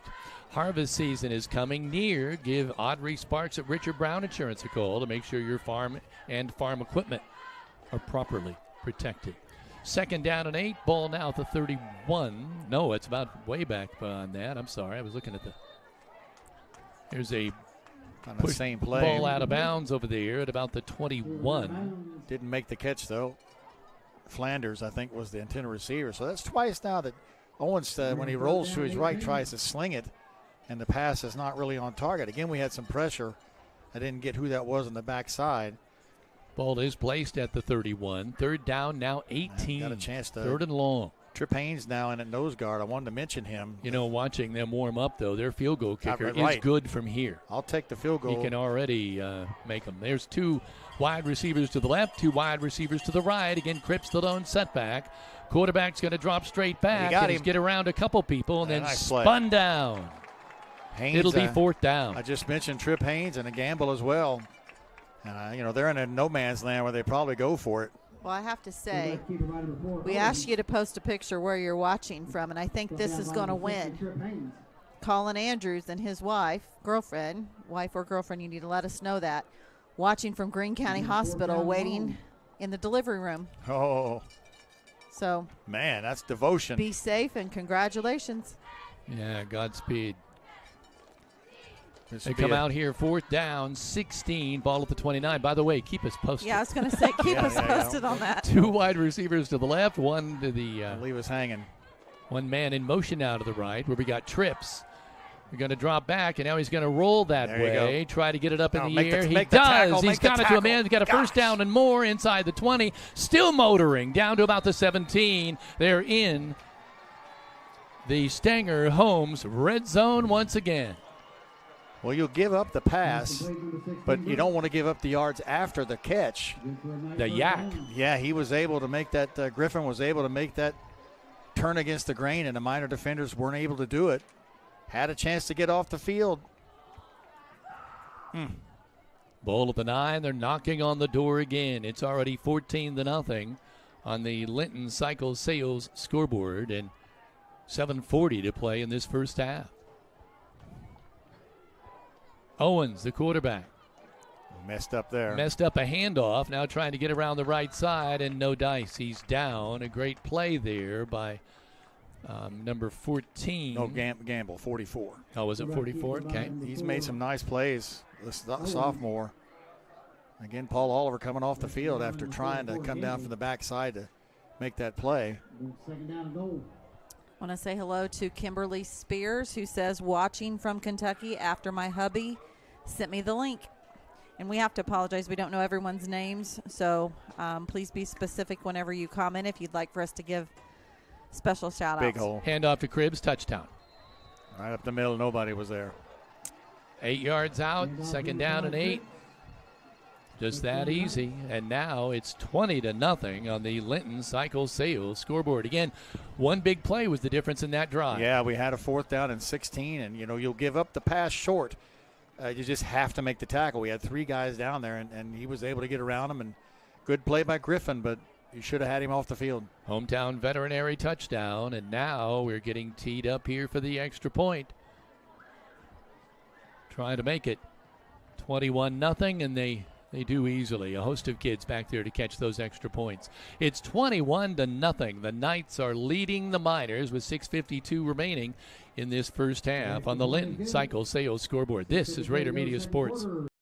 Need excavation or septic work that you can count on at Halls LLC? They've been moving earth and installing reliable septic systems for years. From site prep to drainage, driveways, demolition, and full septic installs or repairs, they have the equipment and experience to get the job done right.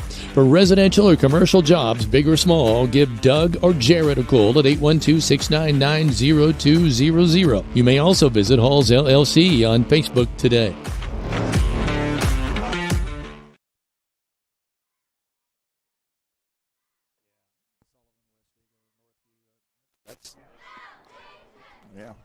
Linton Sporting Goods is your local one-stop equipment shop for all things sports. Locally owned and operated in the family for over 40 years, they will make sure you're ready for the start of the season or upgrade throughout any season. Find them on Facebook today. So the Knights getting ready to kick off here with a 21-0 advantage. They've bolted out and have never looked back. Getting ready to kick off here is number 26, Jaden Mowbray. And let's see, back looks like is 7, Oliver Stevens, and they can't get a number on the other, but Stevens, it's going to go to his side and then out of bounds. Boy, so many plays. Look, they run the full field automatically. Yeah. Want to say hello to Lynn Williams, watching at home, says go Miners number 61. Tommy Wall says Miner up. Feel free to comment on our Facebook page to let us know where you're watching from. Well, that's the first thing that's gone Linton way up to the 35-yard line. In an accident or need a lift, Skinner's Towing is your reliable, fast, and friendly people you can depend on 24/7. Call 812-699-0743 for locally owned and affordable service. So the Miners will break the huddle, trailing 21-0. Ball resting at the 35, as Big D called it. Boy, a 237-21 margin in total yards. Oliver Stevens to the left. Slot back to the left, should be a wing back. It will be. Wing backs left and right. Again, lone setback for the quarterback, Goodman. Nope. He's going to try to plow straight ahead. He gets across the 35, maybe picks up a yard. Well, he's trying to read Ogden, that linebacker, and the linebacker, defensive end, and he just stood his ground.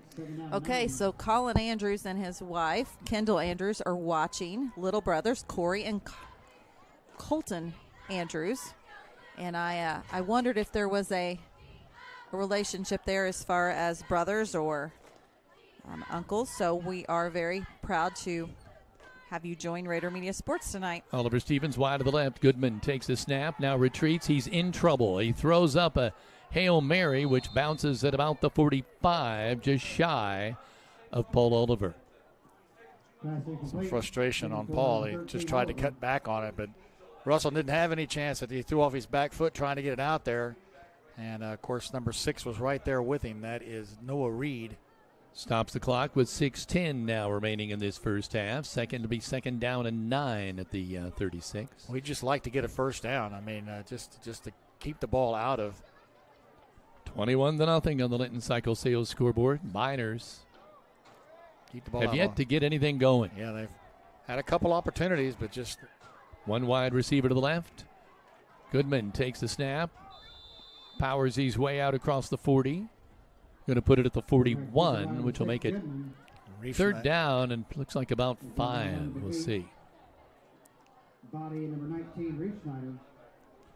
Reef Schneider was able to... Fourth down and 5. I apologize. And I don't doubt... Scoreboard keeping me honest here.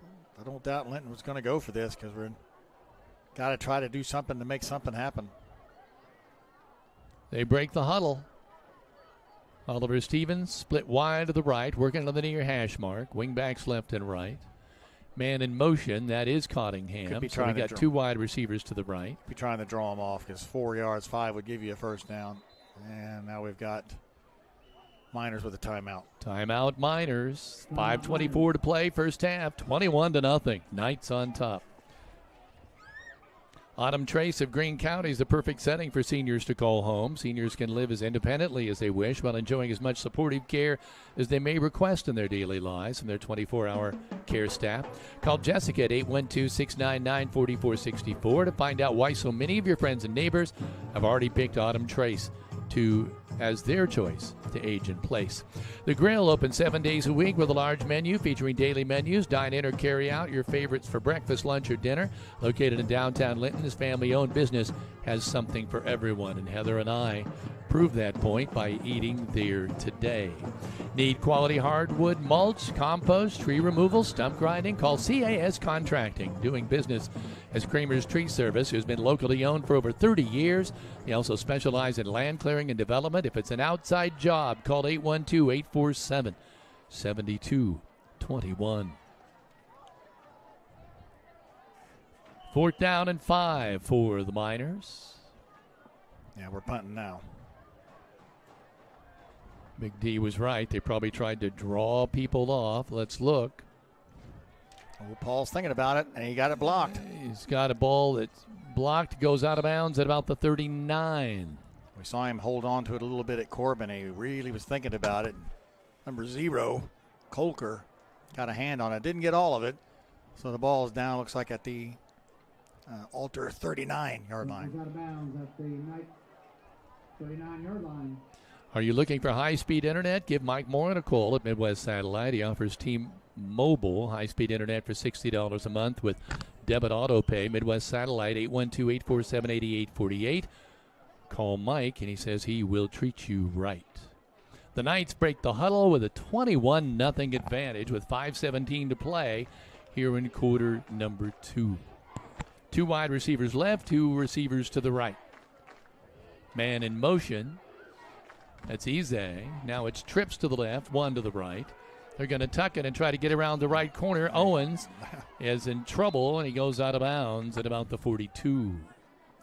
Goodman is one of the Miners there to make that stop. He had first contact, kind of grabbed him by the jersey. I thought Owens would slide right out of that, and he did, but fortunately Goodman was able to corral him in to get him out of bounds, out to the 41. Parker Flanders coming in with a play on the side for the Knights. That's 70 yards, 70 carries for him. Cripps already with 106. 2nd down, 8 at the 41, their own 41. Yeah, see here they're going 4 wide, Kevin. 2 left, 2 to the right, working to the near hash. Quarterback Owens fakes, throws it over the middle to his big tight end. He's across the 45 in Miner territory, down to about the 44-yard line. It's big Lucas Botkin, 6'4", 197, making that grab, and he was wide open. Just a quick pass across the middle, almost impossible to try to defend. And then he dragged a couple of Miners a couple more yards to the Miner 44. Another first down. They just keep eating up territory every time they snap the ball. You just don't want to give up the big play and make them kind of have to work for it, you know. 2 running backs now behind the quarterback. Haven't seen this yet tonight. A power eye. They're going to give still to Cripps. Oh, my gosh. On the left-hand side. Now moving to the right. Makes 2 men miss. Goodman's trying to run him down. He will not be able to do it. Touchdown, Knights, from 44 yards out by Cripps, who now is about at 150 yards on the day. And for those of you that a hometown veterinary touchdown. For those of you that watched it, you saw it. But if you're just happened to be listening, I mean, he just bolted through the line. There were 3 or 4 Miners there. The speed went right by us, and then once he's in the open field, almost like child's play. I mean, he just kind of dances around. Guys are flaying and at his legs, and made that one look very easy. Going for the extra point. The snap, high snap. They get it down, get the kick up, and it's good. So it's 4:28 remaining in the first half, and it's 28-0. The Knights leading the Linton Miners on the Linton Cycle Sales scoreboard. This is Rader Media Sports. Brian Carell, formerly of Carell's Gas, wants to thank his customers for over 70 years of continued support for his family and business. You'll see Brian at community events throughout Linton in the future, and his family thanks you for continued support. And he adds, go Miners. Jathan Wright, your local Indiana Farm Bureau insurance agent, is here to guide you through the process so you don't have to do it alone. Meet with Jathan in person or over the phone at 812-798-2615 to partner with him for your auto, renters, home, farm, life, or business insurance needs. Jathan says, go Miners. Let's insurance together.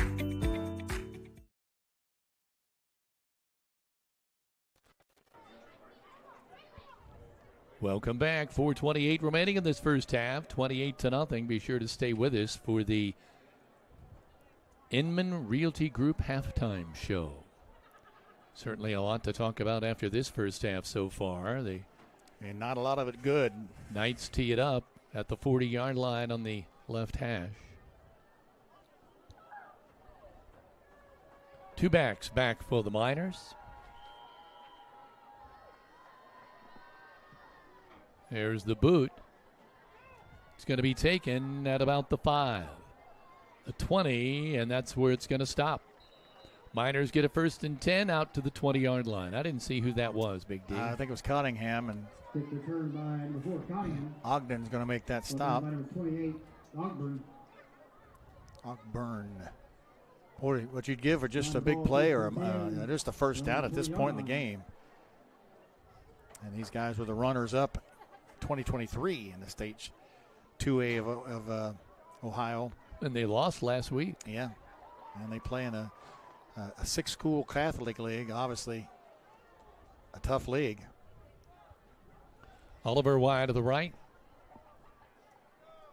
Man in motion. Going to the right-hand side, that's Cottingham. They're going to pitch him the ball. He makes the turn. He's got a first down. He's out to about across the 30 to the 31. We'll see where they mark it. That's been about, should be a first down. It's been about the best play we've seen tonight. Hey, that's a Miner first down. Good to hear the fans still in it. The tackle was made by 18, Brody Hine. So the Miners have a 1st and 10 at their own 31. They have not had many 1st and 10s today. That's the first genuine first down other than one on a penalty. Wide receivers left and right. Fake the handoff to the man in motion to go straight ahead. Not much there. Maybe a yard for the quarterback, Goodman. Yeah, Mikey Rose, number 12, was one of the early guys to get there. There just isn't anything on the inside. Initially in there by number 12, Mikey Rose.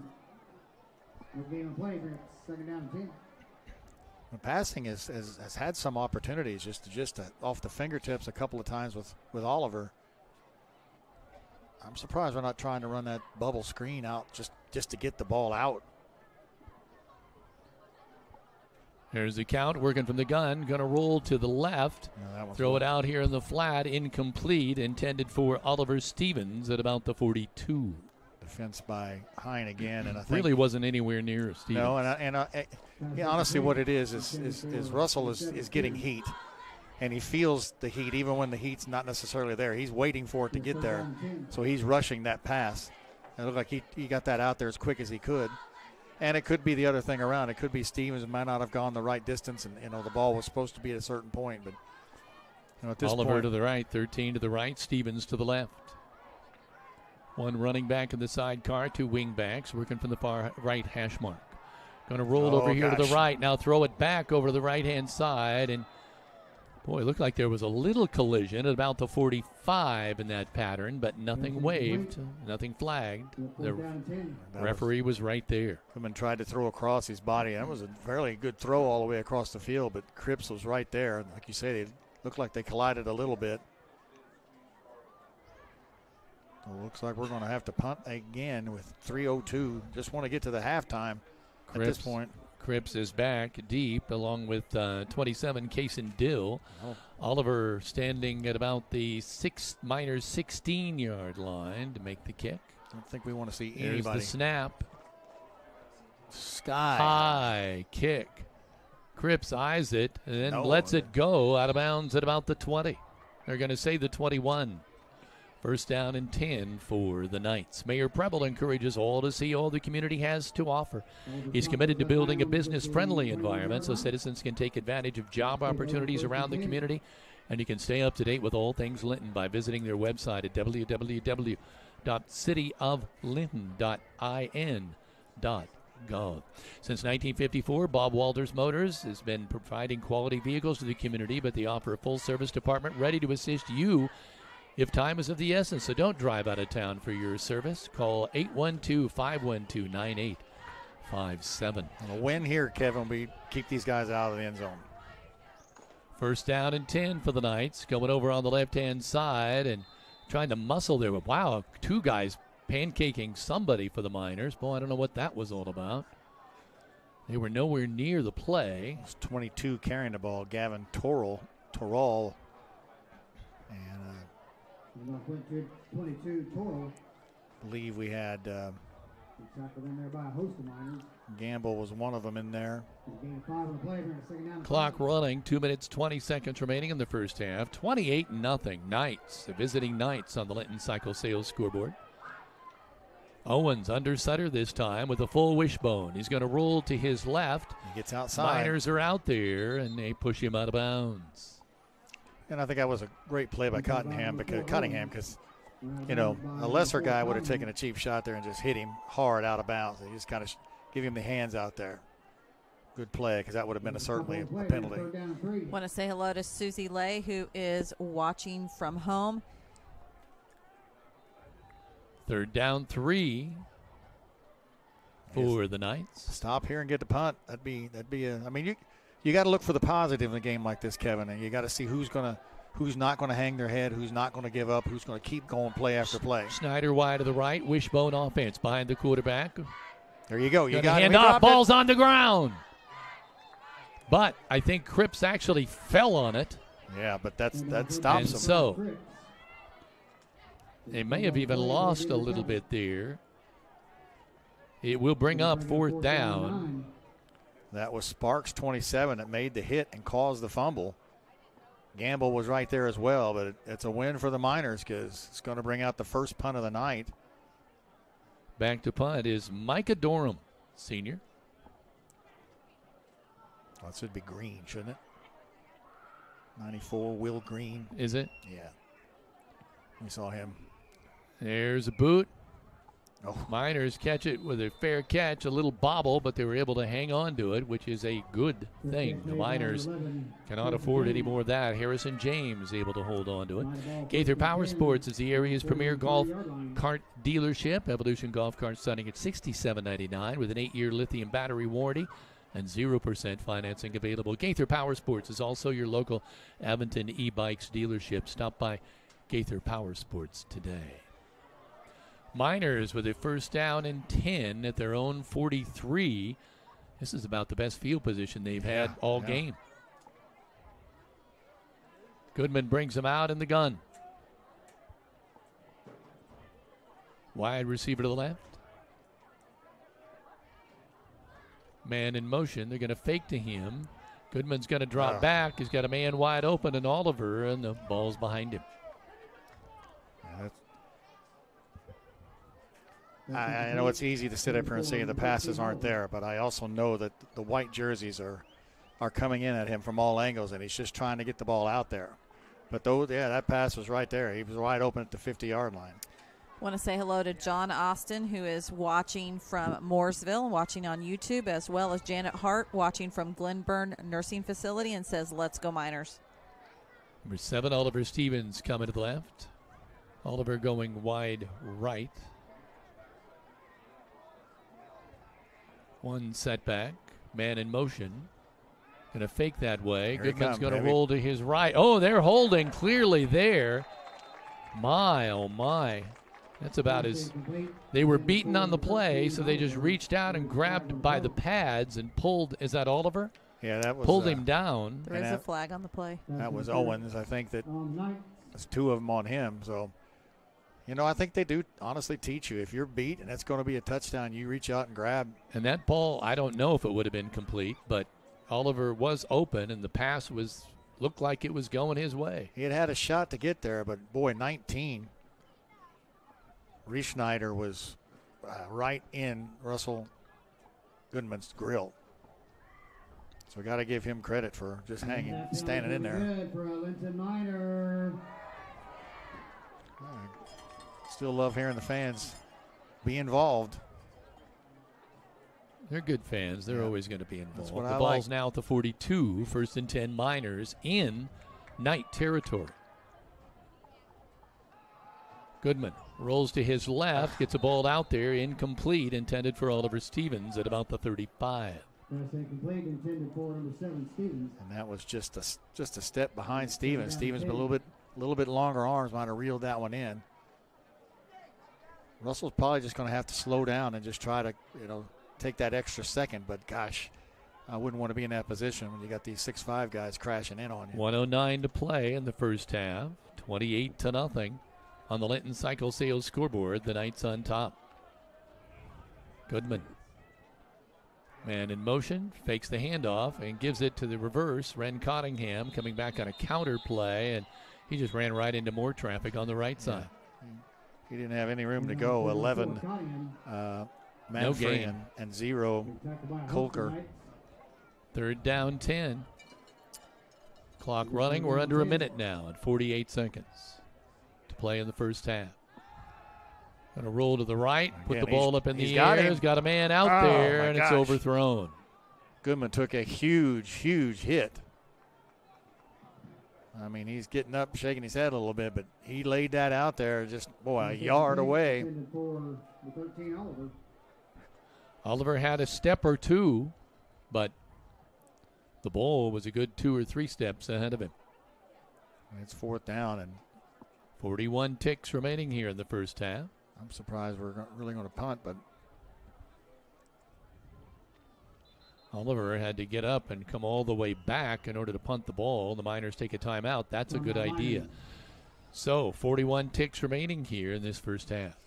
So a comment received on our Facebook page from Joey Kaiser, daughter of SRO Jim Gadberry, says, on behalf of SRO Gadberry and his family, we can't thank everyone enough for their well wishes and prayers. Officer Gadberry says, go Miners. That's good to hear. Fantastic. And we do thank those that are commenting on our YouTube page. Van Pasterman says, watching from Fort Wayne, go Miners. Miner band getting ready to come out here for the halftime show. 28 zip, and you heard it right. 41 seconds remaining in the first half. Miners trailing here to the visiting Knights from Archbishop Alter, the Knights. You want to stay tuned to the halftime show sponsored by Inman Realty Group, where Big D will go through the stats, and we will also hear from the Linton-Stockton Minor Band and Cadets. Oliver standing at his own 45. The punt goes straight up in the air. The best thing that can happen here. Not sure where it's going to go. It's going to be down at the 30. An alert play there to not let it roll.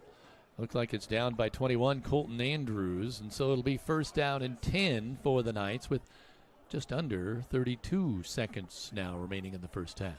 Come home to quality with Brock Anderson Construction. Call 812-798-5583 for all of your construction needs. And as always, he says, go Miners. Coach Oliver said there was a good chance that this football team was going to be better than the one from Kentucky, and I'd have to agree. Yeah, I'd like to see that in the match between those two teams. At least speed-wise, they would have been a little bit better match. Speed is definitely showing its head here. Wide receiver to the left, number 16, Brooks. But they're going to give straight ahead out of the wishbone to one of the halfbacks across the 30 out to about the 34-yard line. Handoff went to number 22, Torrell. Gavin Torrell, the senior running back, with the ball. Makes it now 2nd down 7, but they're not going to get another play off. So that will be our score at the halftime. 28-0, the Knights leading the Miners convincingly here at the Roy on the Linton Cycle Sales scoreboard. Stay tuned. We have the Inman Realty Group halftime show coming up. Century, you have seen a lamp as our logo. This is the lamp of hope. It is a symbol that though we will go through darkness at the time of loss, there is a light that leads us to a greater eternity. It also reflects that we will be a light to help you through this difficult time. We're here when you need us most.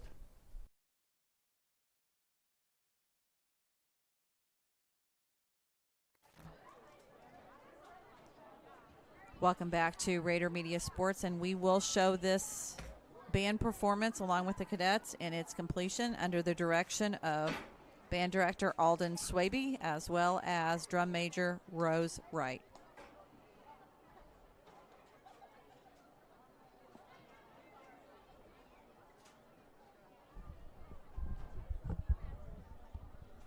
I think they're still setting up for the halftime show here that they're going to have momentarily. Again, the Miners going to be the Miner volleyball team, going to be in action tomorrow morning, Heather. Bloomington North comes to Linton-Stockton. It's, according to Coach Scott Vanderkolk, it's going to be a great matchup for tomorrow. We want to encourage everyone that's possible to come in person tomorrow morning. Our pregame, if you cannot make it, is at 9:25 with a JV match beginning at 10 a.m. All of that information is on our Facebook page as far as ticket links and where you need to go to enter into the school. So we will be bringing you that tomorrow if you are unable to attend in person. The coaching staff making their way off the field now. The band coming all the way out in the middle of the field. So we are closer to the halftime show. And, of course, Big D's doing his magic on his computer for the statistics, which we will have a little later on following this band show. Now, the cadets that you can see on the screen to the far left this is the first year for their new uniforms. And one of our minor broadcasting students, Leah McKee, this is her first varsity performance as a minor cadet. So we are sending her well wishes. And this is the Inman Realty Group halftime show, and they're under the direction of Alden Swaby, band director, and Rose Wright on the podium. Features the Linton-Stockton Marching Minor Band, Rifle and Flag Corps, under the field direction of Miss Rose Wright.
Great first performance by the Linton-Stockton High School Band and Cadets under the direction of Alden Swaby, and also the minor cadets under the direction of Kiara Stockram, Allie Walton-Jackson, and Taylor Wise.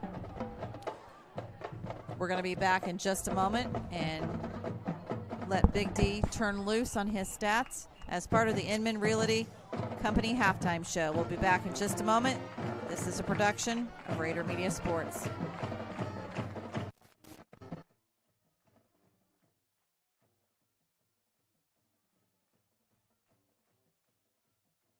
Your windows tinted by a professionally trained staff, English Off-Road near Bloomfield offers regular and ceramic window tinting for cars, trucks, equipment, and recreational vehicles.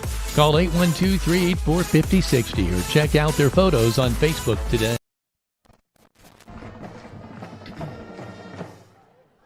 The school fight song giving the fans something to cheer about here as they're down 28-0 to the visiting Knights of Archbishop Alter. And Big D, tell us what happened.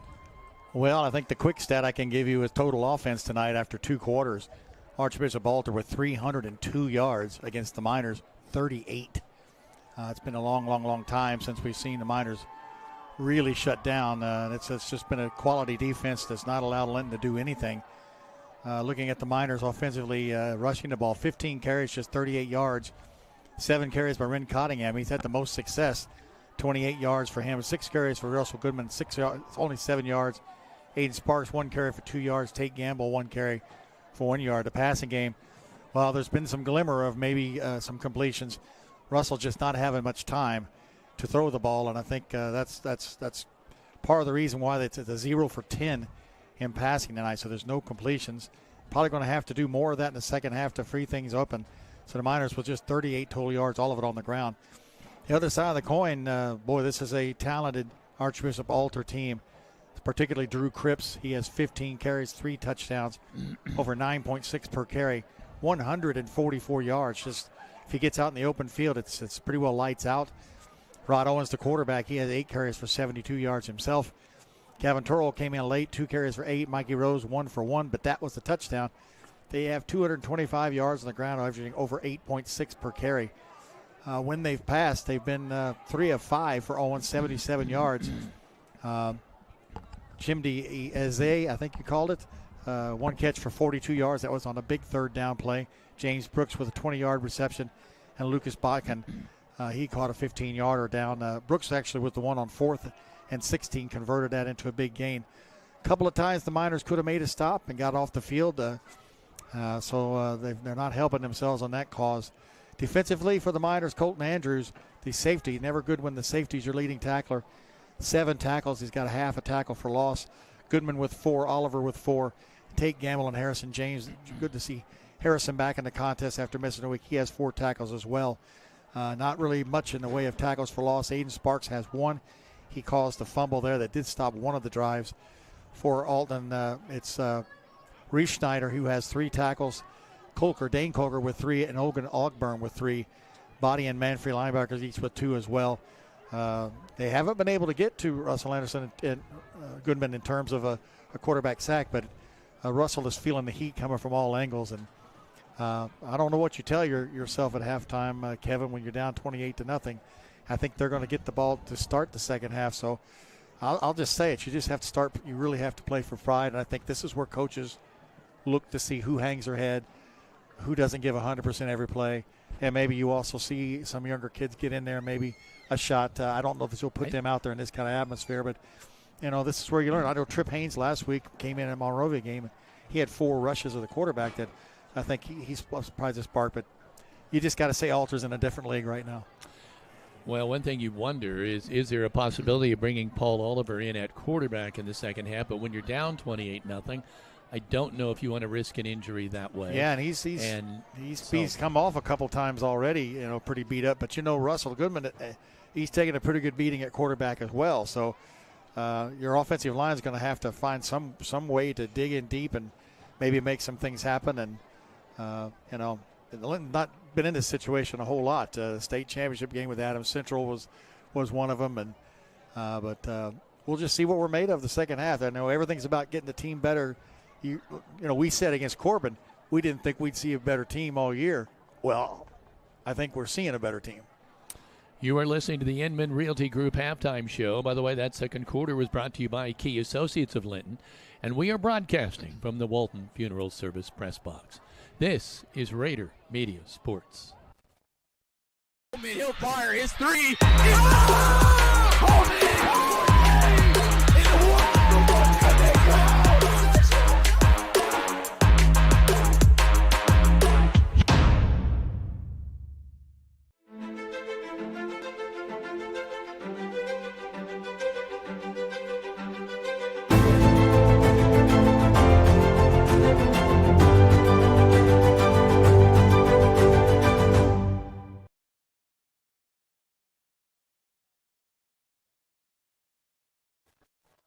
Again, back for the Inman Realty Group halftime show. And Heather, you've got some stuff going on in the stands.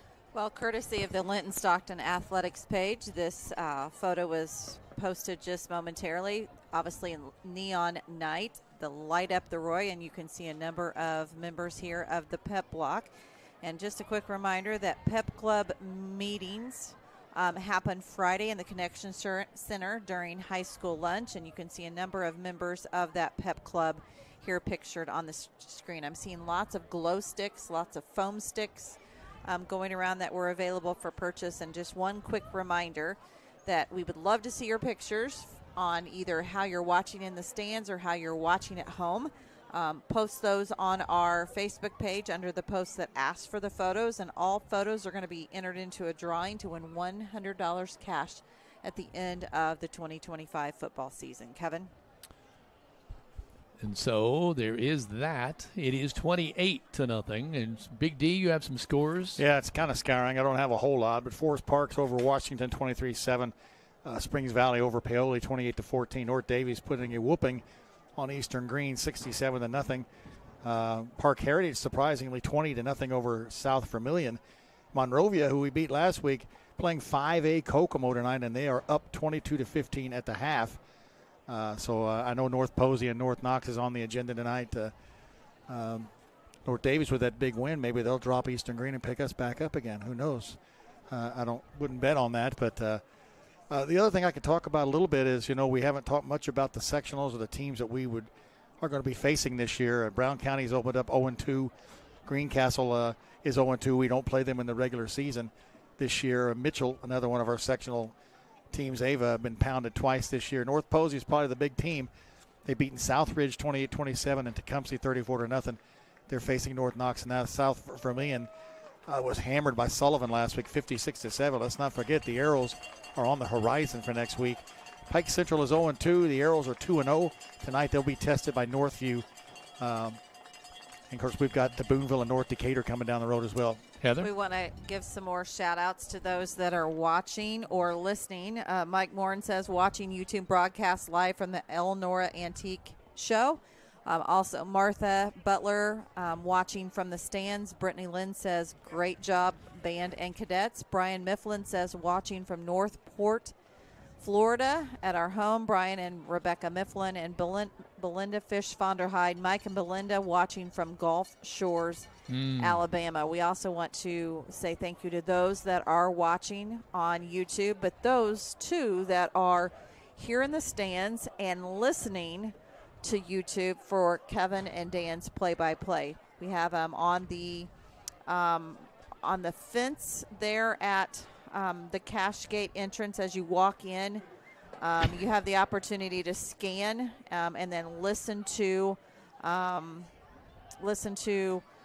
the play-by-play as you're watching the game here in the stands. So we do appreciate those that are letting us know that it's working, and you're able to hear not only the play-by-play, but the many sponsors that make these broadcasts free to view at home for all of you. Kevin? And I should say, you got one from Gulf Shores. I always like to do this. I'd like to see a picture from Gulf Shores. Absolutely. Maybe a little scenery out there on the water. Something serene, I hope.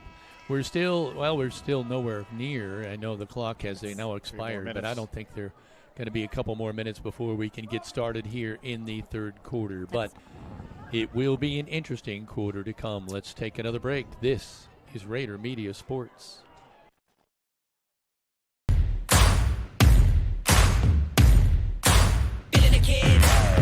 There's a new kind of tech store in town, and it's not playing by your old rules.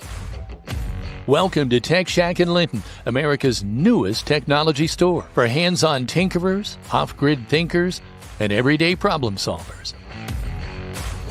Need two-way radios? Got them. Electronic parts? Stop. Survival gear? Ready to roll. It's like Radio Shack on steroids. Tech Shack in Linton. This ain't your daddy's shack.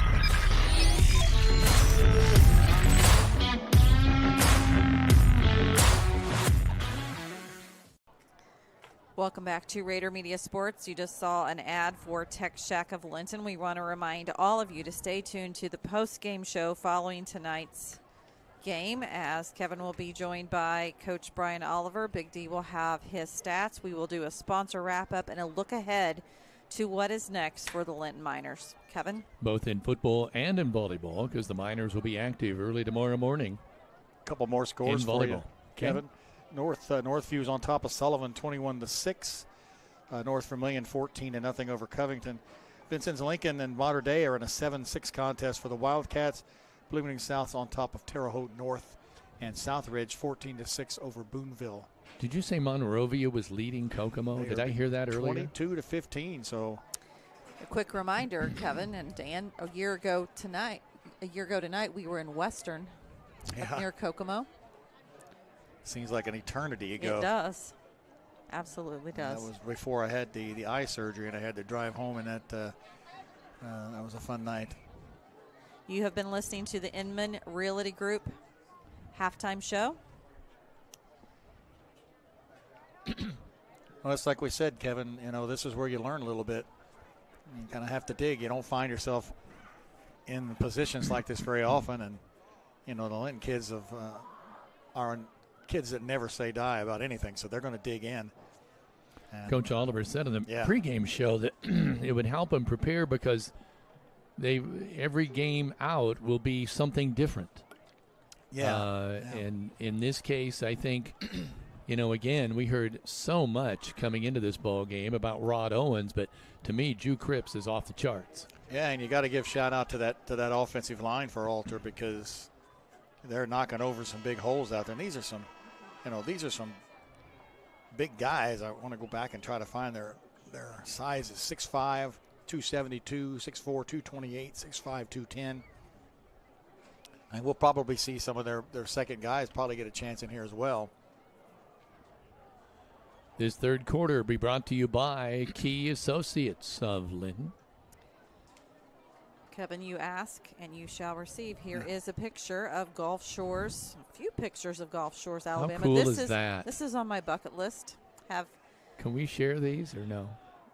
We will probably at a little bit later in the broadcast. Okay. Those are really nice. Thank you for sending those in, Belinda. Beautiful out there. That's just really not fair, really. What's your point, Big D? If you're going to share pictures, you should have brought me down there, too. I can provide music. That's true. That's true. He does have that going for him. There's the ball taken off at the 40.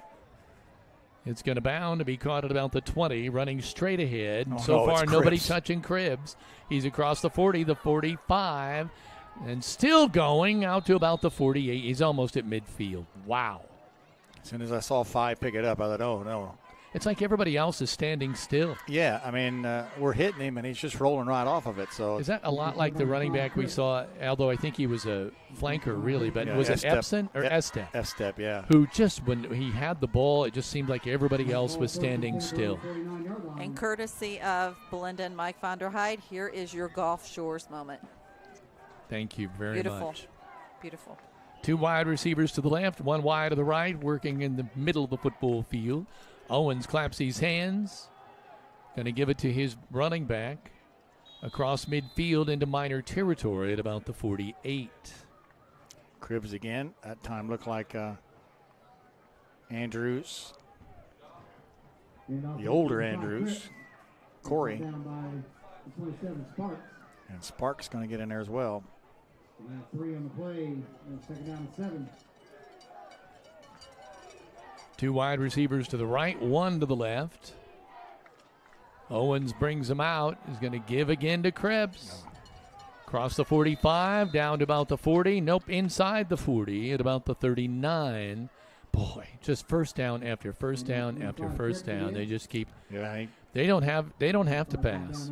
We talked a little bit about how they didn't pass very often in their last game. Why would you?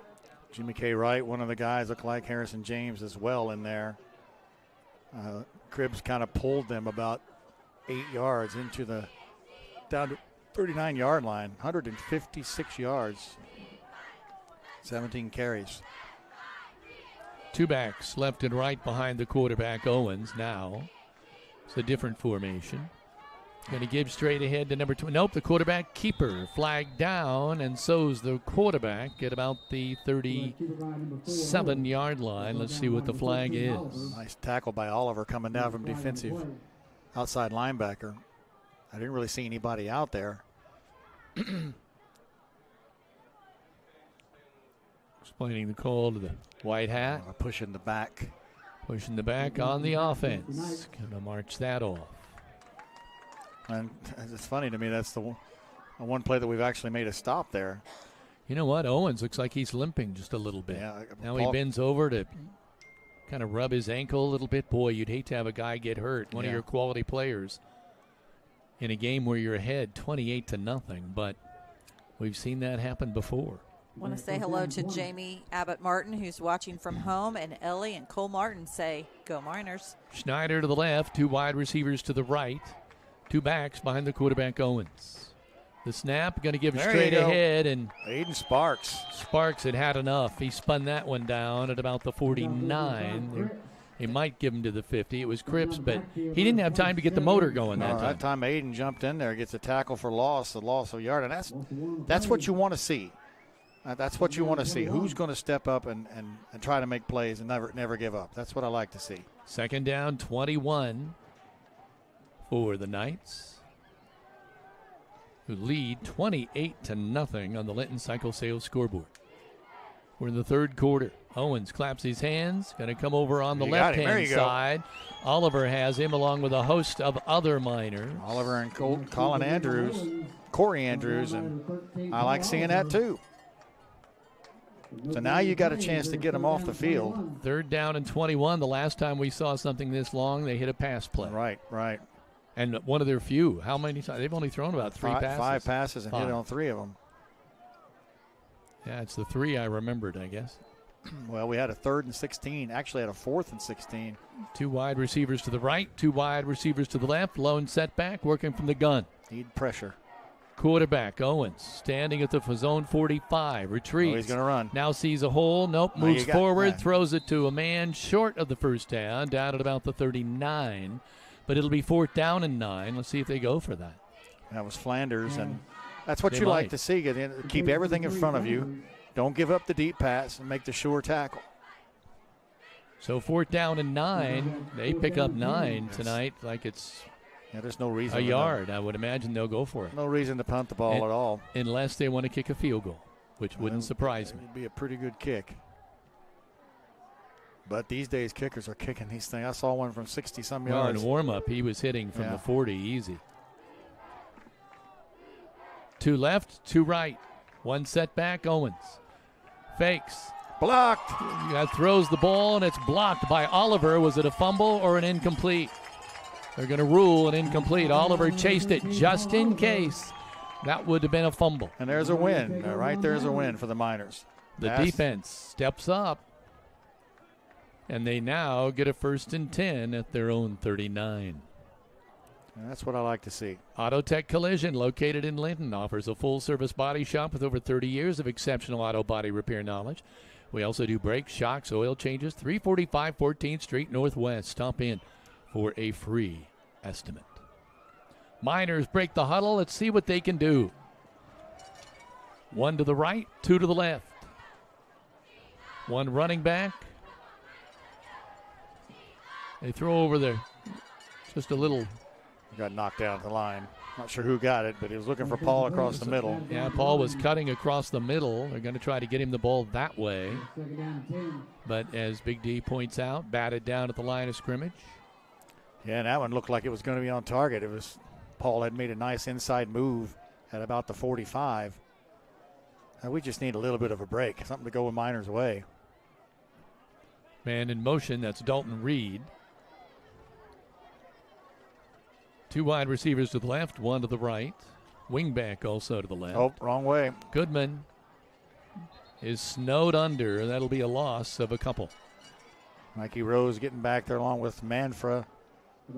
However you pronounce his name, but he turned one way. The running back went the other. One on the play. 3rd down 11. 3rd down 11. 8 minutes to go in quarter number 3.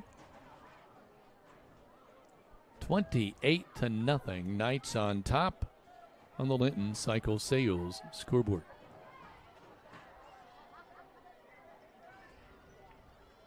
Goodman in the gun.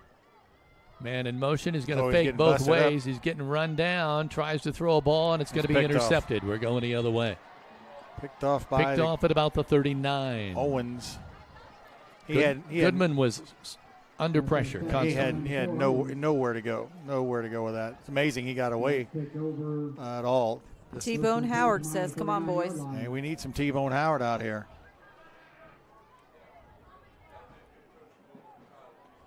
So 1st and 10, and that really is the first turnover of the ballgame. Yeah. 1st and 10, Knights at the 39. So really, in a way, they're picking up their possession almost where they left off. Trips to the left, 1 to the right, working on the far right hash mark. Now man in motion going to the right side, so it's a 2-and-2 balance. Owens starts to run. He's going to run. Get around the right corner, the 35, the 30, guys. The 25, the 20. Still going, the 5, and the 10, near the 5 at about the 6. Well, they're going to put him down. They must have had him 4 or 5 times. That had to be about 34 yards. Now they are in flag. the Stanger Homes red zone, but they may not be for long. They were, but boy, that's a heck of a run by Owens. Just upper body strength, just running through people and spinning. I thought we had him at the line of scrimmage. So block in the back.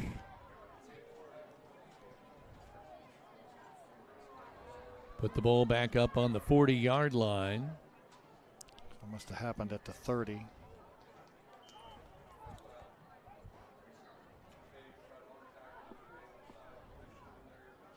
So they're huddled up at midfield. They break the huddle. Coming out now to 1st down and 11 at the 40-yard line. Trips to the left, 1 to the right, working to the far hash mark. Owens back to pass, throws it out there in this flat. And his man breaks 2 tackles, breaks 3, and now spun out of bounds at about the 15.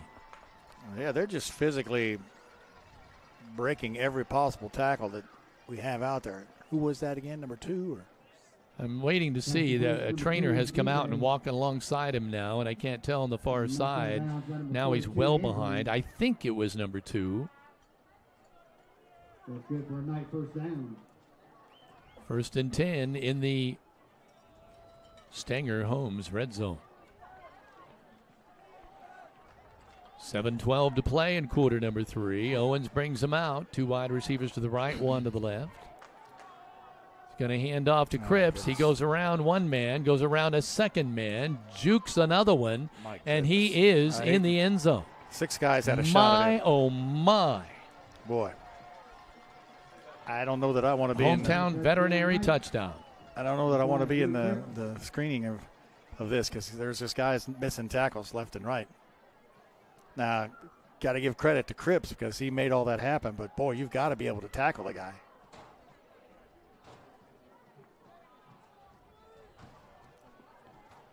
.653. Waiting here for the extra point. The snap, the hold, the boot, it's good. It is heading towards the. Oh, I'm waiting for him to kick one out of here. 35-0. Miners trailing the Archbishop Altar Knights in the third quarter on the Linton Cycle Sales scoreboard. This is Rader Media Sports. Call Brock Anderson Construction for your home repair and building needs. With over 25 years of experience in the construction field, he'll strive to have you come home to quality. Call Brock at 812-798-5583. Country roads to city streets, Corey Motter is the local expert Greene County trusts. With proven results and a drive to help you succeed. Close it with Corey and turn your real estate goals into reality.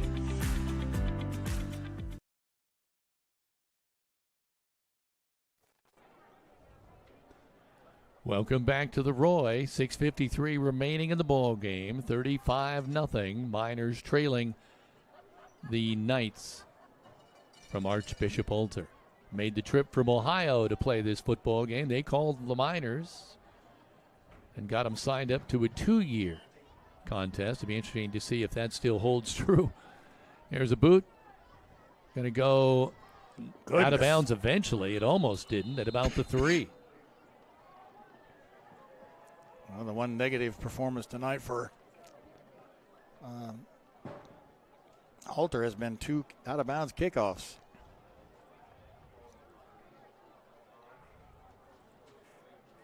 Getting ready to mark that off, see where they end up placing the football. Got it down to about the 35. Take over first and 10 throw on 35-yard line. So now I am seeing Colton Andrews come out, possibly see some wingback action. He hadn't played there so far this year, but I know he did in the scrimmage.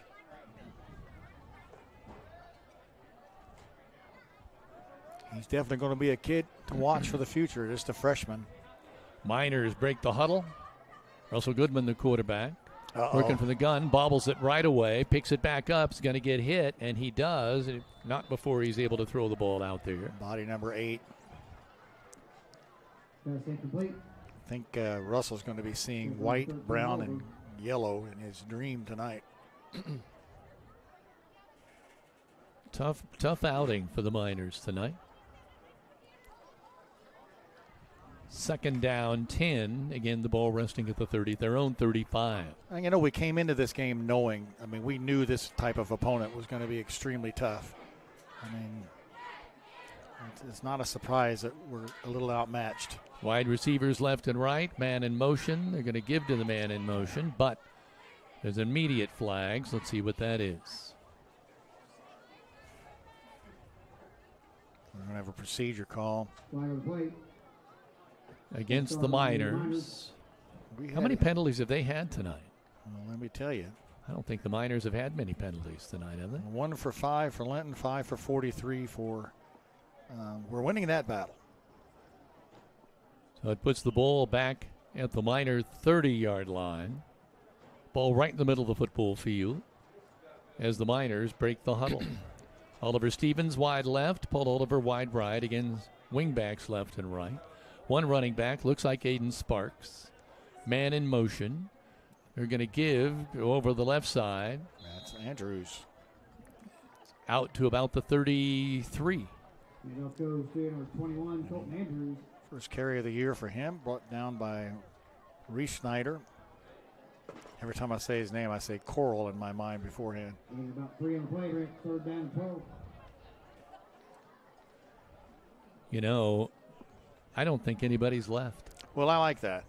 You need to stay to the end and support your kids because that's what Linton football is all about. You're going to. And they are doing that. One wide receiver to the left, sorry. Wingbacks left and right again. Man in motion. Goodman Wants to pass. He gets the ball up there. And another hold on the... Hold call is going to be called on the Owens, trying to stay with Paul Oliver. Well, there's one thing to say. That's 3 now that have been called on Owens. So Oliver's making some moves on him out there. Just boy, I feel for Russell Goodman because I got the binoculars on him, and I mean, he no sooner gets back there than there are 3 white jerseys. I give credit to the Miner offensive line because they are keeping him off of him. They'll mark this penalty off. Seems like that's automatic first down. Out to the 43. Third down and 2. Boy, let's get this first down, guys. Working from the gun. Goodman takes a snap, rolls to his left, has a man out there. It's caught. I think they made the catch at about the 48. Oliver Stevens with his second catch. Nice effort. Jumped up to get it. Hit immediately by number 7, Quadrell Thomas. That pass really good for a Linton Miner. First down. I just wanted to say it with everybody tonight. Nice. 2:40 clock running, 2:45. I think it's going to be a running clock from now on. A gain of 5. That's really the first Miner first down other than a couple of pass interferences. Working to the far hash mark. One receiver to the left, 2 to the right. Takes the snap. Going to try to run straight ahead. Will not quite get to midfield. We're down at about the 49. Gets a little bit of yardage. At least positive. Ogburn going to make that stop. So that makes it second down 8 with the ball at the 50. 8 carries, 8 yards.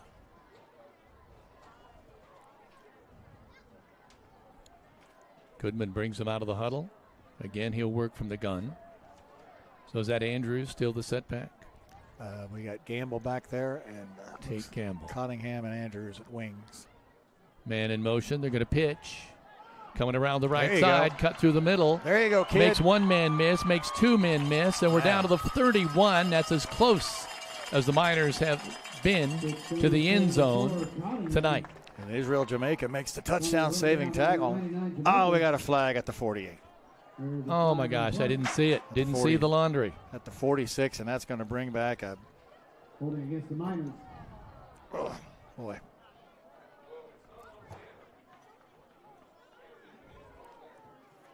Well, so that's their 3rd penalty of the night? Yeah, and this is a costly one here. Back to the 40. 10-yard penalty. And that erases, didn't really get the total yardage there, but that was a nice run by Cottingham. He's had 2 or 3 of those now this season, 17-yarders, and seems like he's just learning how to do that cutback that every Miner running back since I've done games has learned how to do, go back against the grain across midfield. It almost looked like he might have had more running room had he gone to the right to the sideline, but you never know. Goodman back to pass, going to throw out here into the flat on the right side, pass complete. Oliver just kind of running an out pattern out there, and Goodman able to get him the ball. Looked like it might even have been tipped. Yeah, he just got it over the defender. But again, that's a positive. You keep trying to do it, keep trying to make it happen. 8. So he's had a couple of completions now. Oops. Come out and break the huddle, 15 seconds. 14, 12, 11, 10, 9, back to pass. Goodman's going to air it out, looking for Oliver. Ball overthrown, and whoa. Little push. I think he was well out of bounds. I don't know what that was about. There. Just a fade pattern, and that's the end of the 3rd quarter. End of the 3rd quarter. And their score on the Linton Cycle Sales scoreboard, 35-0. Miners trailing the Knights from Archbishop Alter in Ohio. This is Rader Media Sports. In an accident and need a lift? Skinner's Towing Service is your reliable, fast, and friendly service you can depend on 24/7. Call 812-699-0743 for locally owned, affordable service. Need quality hardwood mulch, compost, tree removal, or stump grinding? Contact CAS Contracting, DBA Kramer's Tree Service, who has been locally owned for over 30 years. They also specialize in land clearing and development. If it's an outside job, call 812-847-7221.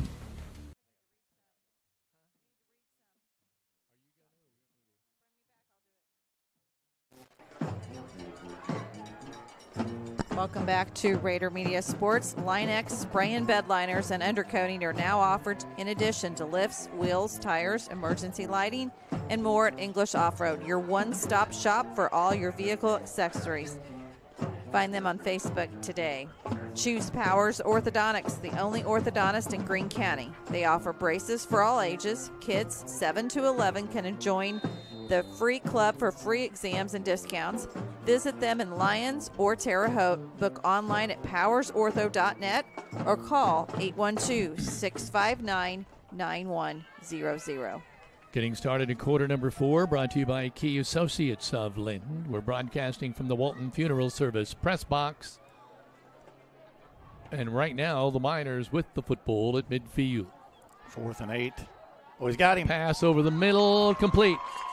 Miners have the ball down to the 31. It's complete to number 4, Ren Cottingham. I think that's his first catch of the year. Looks like the 32. I thought it was a 31. They're going to put it the 32. I was thinking during that intermission right there in between the third and fourth quarters how the fans on the other side must be wondering what's going on because the team is losing here 35-0.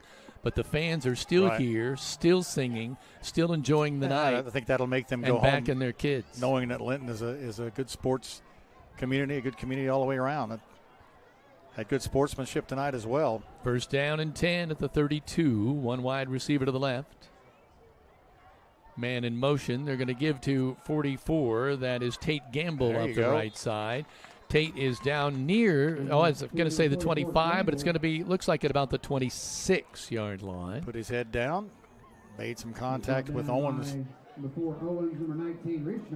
Good pickup of about 6, 2nd down 4.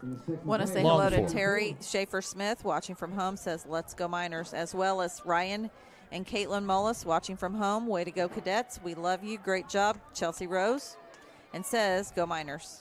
I'd like to see the Miners just punch one in here. It would be nice, here. wouldn't it? Would be nice. And let's say the starters are still in for Alter. They've not replaced anybody. Again, from the gun. Going to run straight ahead. Looks like they get maybe a yard down to the 25. Yeah, I thought it looked like Goodman thought he saw a hole there. Tried to get out there. Reef Schneider. Yeah. Third down and 3. Definitely in 4-down territory here, I believe. 10 minutes now remaining in the game. 3rd down and 3. Ball resting at the 25 on the far hash mark. On the right hash mark, I should say. One wide receiver to the left, wingbacks left and right, running back, man in motion. We're going to drift to the left under intense pressure, and he's not going to even be able to get anywhere near. They got him that time. Mikey Rose, number 12, and number 11, Manfrey, collided on him. Boy, it's just like a gold rush every time you snap the football. Yeah, he just doesn't have much chance. That's why he just fires the ball out there. Now that's going to make this 4th and long. First sack of the night, though. So he's done a good job getting away from him or getting the ball out. Clock running, 9 minutes, 15 seconds now remaining in the game. 4th down and 9, ball resting at the 31. 2 wide receivers to the right, 1 to the left. Boy, look at that. They're just right in there on him. And they complete the ball out there, but they're right on top of him. Oh, there's a push. How about a flag? How about a flag? There you go. No need for that. I just talked about sportsmanship, and he just kind of. They've been doing a little bit of that against Oliver, and I'm not quite sure what that's all about. Well, it's probably because Paul is the player. You know, I'm sure they heard about him all week that they were going to shut him down, but they had him stopped. The play was over. See, when they mark this off, it'll be a first down. It was 4th down and 9, so they got him down at the 31. I thought that was 15 yards. What is? Oh. So is it from the side of the foul? I would think it's an automatic first down. They're calling dead ball, maybe? No. How is that? They're going to call it against. Now, I don't know what that signal was because it. How's that not a first down? Yeah, I think it's an automatic first Well, down. Let's wait and see. I guess the 15 didn't give them the first down. The ball is at the 25. So they mark off the penalty, but it's still first down and 10 for the visitors. Didn't give them the first down on the I guess that's not an automatic first down. I don't know where we are, Heather. Well, we're in a broadcasting booth in Linton, Indiana. Yeah, really. Fall is full of opportunity in Greene County real estate. Trust Corey Motter, your local market expert, to help you make the right move before the year ends. Close it with Corey and turn over a new leaf in your real estate journey. Linton Cycle Sales is Southern Indiana's most preferred power sports dealer since 1973. Been proudly serving the community over 50 years. Dane and his staff offer sales services and parts. Come see us for the best deals in the area. Need a hand with your next big project? Call Hall's Excavating for all types of excavating. Family owned, local folks you can trust to get the job done right. Owens brings them out. Big D's right. They still have their starters in there. Going to hand off on the left-hand side. Number 22, Gavin Terrell with the carry. Russell Goodman leads the Miners to him. If you purchased a ticket from the 6 minutes and 30 seconds now remaining in this contest. Again, clock running. 35-0. It is a red ticket. Ticket number 405106. 405106. Heritage Lumber and Supply is your source for lumber and quality building products for your next project. Whether it is a small weekend project or a large-scale project, they have everything you need. Coming around here on the left side, Nice Krebs effort. is rushed out of bounds. Nice effort by Paul Oliver. By Ren Cottingham. You're down 35-0, and he went as full as he could go to make that hit. I think Coach Mark Jennings is giving him a pat on the back for that effort. Why is he still in the game? Yeah, you do wonder. Boy, I would think the way he got dragged down from behind, this was one play like that, and you're out for the year. Well, I could see 3 quarters, but 4, you wonder. Just the risk of turning an ankle and ending your season would be a terrible way to go. I would think so. I think we've got a timeout called here by the visitors. It's 5:23 now remaining in the game, 35-0 on the Linton Cycle Sales scoreboard. This is Rader Media Sports. It's the perfect season for camping. Give Audrey Sparks at Richard Brown Insurance a call to get the best protection for your camper.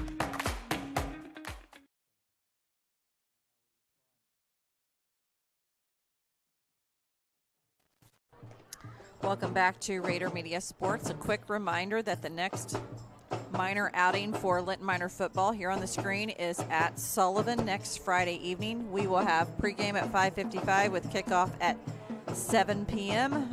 It is a $6 cash only admittance there into Sullivan. So we'll have all of the information from the Sullivan Athletic Director for next week's road game on our Facebook page beginning on Monday. Kevin? And Big D, they are unbeaten so far, correct? Yeah, we're getting beat by Northview right now. But okay. Northview is a very good team. So under center, Owens pivots, loses the ball, falls on it immediately. He's down at about the 33. So they've had a couple of miscues with the ball. But they've always gone their way. They've been able to fall right on the ball. Get on it, yeah. 5 minutes to go in the ball game. Clock running. It has been all nights tonight. It's been their night. I was going to say all nights, all night. They get into the wishbone. Hand to the halfback coming through, number 22, Gavin Terrell. The flag and play, false start on the Knights. False start. The only good thing about a running clock is that when you have these penalties and everything, the clock's still going. Still rolls. Ball now at the rest of the 28. They break the huddle with about 4 minutes and 12 seconds remaining in the ball game, leading 35-0. Wide receiver to the right, again to the bone. Owens, the quarterback, under center. Pivots. Oh, good goodness. Hands it off to Cripps. They just got to hit him. He's making one man miss, two men miss, and finally goes down.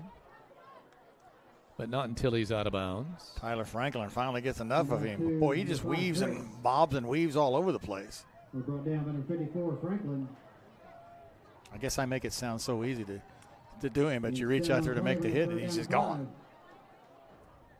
What a night for this kid. 189 yards, 21 carries. We do want to say happy birthday to student reporter for Rader Media Sports, Ashlyn Tatlock. Happy birthday, Ashlyn. She's really an alum. She's not a student. Well, she's a student at Ivy Tech, so correct. She said her title should be student reporter. Student reporter. Same play, handoff to the same man. Across the 40 to about the 42. Corey Andrews and Trip Haynes on that stop. I like how Trip Haynes has played the last couple of games. He's going to be a young one that is getting some depth in there now, and seems like when he's in, he makes some plays. 4th down and 3. They're going for it. Number 3, Flanders, wide to the left. Everybody else in the wishbone. Going to give again to the second man through. They're just kind of padding stats here, I think, on now. Cripps with the ball carrier again. Stop made by Colin. So she said Colin Andrews. It's 22. I'm sorry. Terrell. Corey Andrews with the stop. That's just his 6th tackle. We're used to double figures from him. Delgado checking in the game, bringing the play in from the sidelines. Well, that's a new name. They'll break the huddle with about 2 minutes to play in this contest. Wide receiver to the left. Again, the wishbone. Under Sutter. Going to hand off to the first man through. That's number 12, Mikey Rose. And he meets Tate Gamble, I think. Is that who that is? It was Andrews. Andrews. Being a one play, bring up 2nd down and 9. No gain there.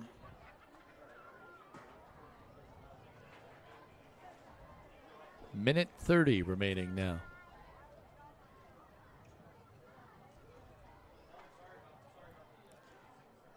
Well, they do got some different offensive linemen in now. About 3 plays left in the ball game, maybe at the most, maybe 2. 2nd down, 9. Going to hand off again to the halfback, Gavin Terrell, senior. I can hear the pads hitting there. Both Andrews collided on him, I think. Colton's the one who gets in there. Like Corey took the blocker ahead of him. 3rd down and 6. We're under a minute left. This should be the last play of the game. 3rd down and 7. 3rd down, 6. Ball at the 49 of the Knights. 40 seconds left. Getting in victory formation now. They take a knee, and that's going to do it.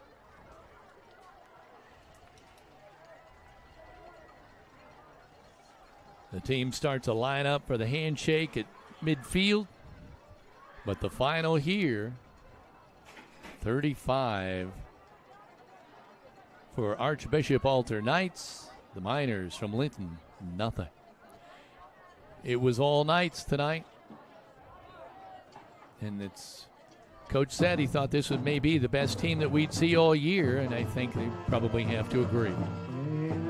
So stay tuned. We'll have the Tech Shack post-game show when we return. This is Rader Media Sports.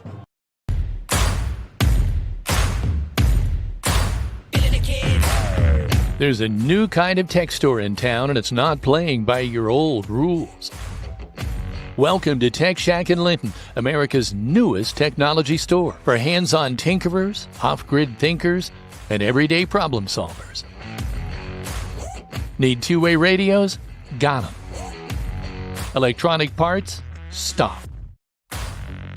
Survival gear? Ready to roll. It's like Radio Shack on steroids. Tech Shack in Linton. This ain't your daddy's shack.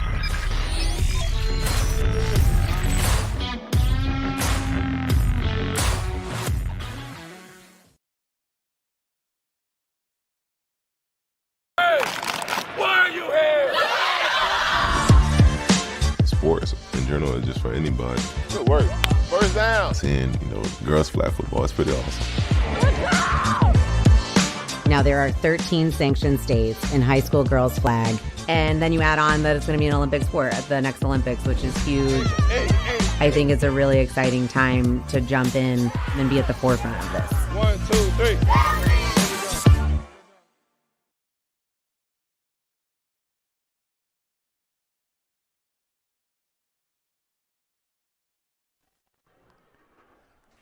Right, yeah, not used to it.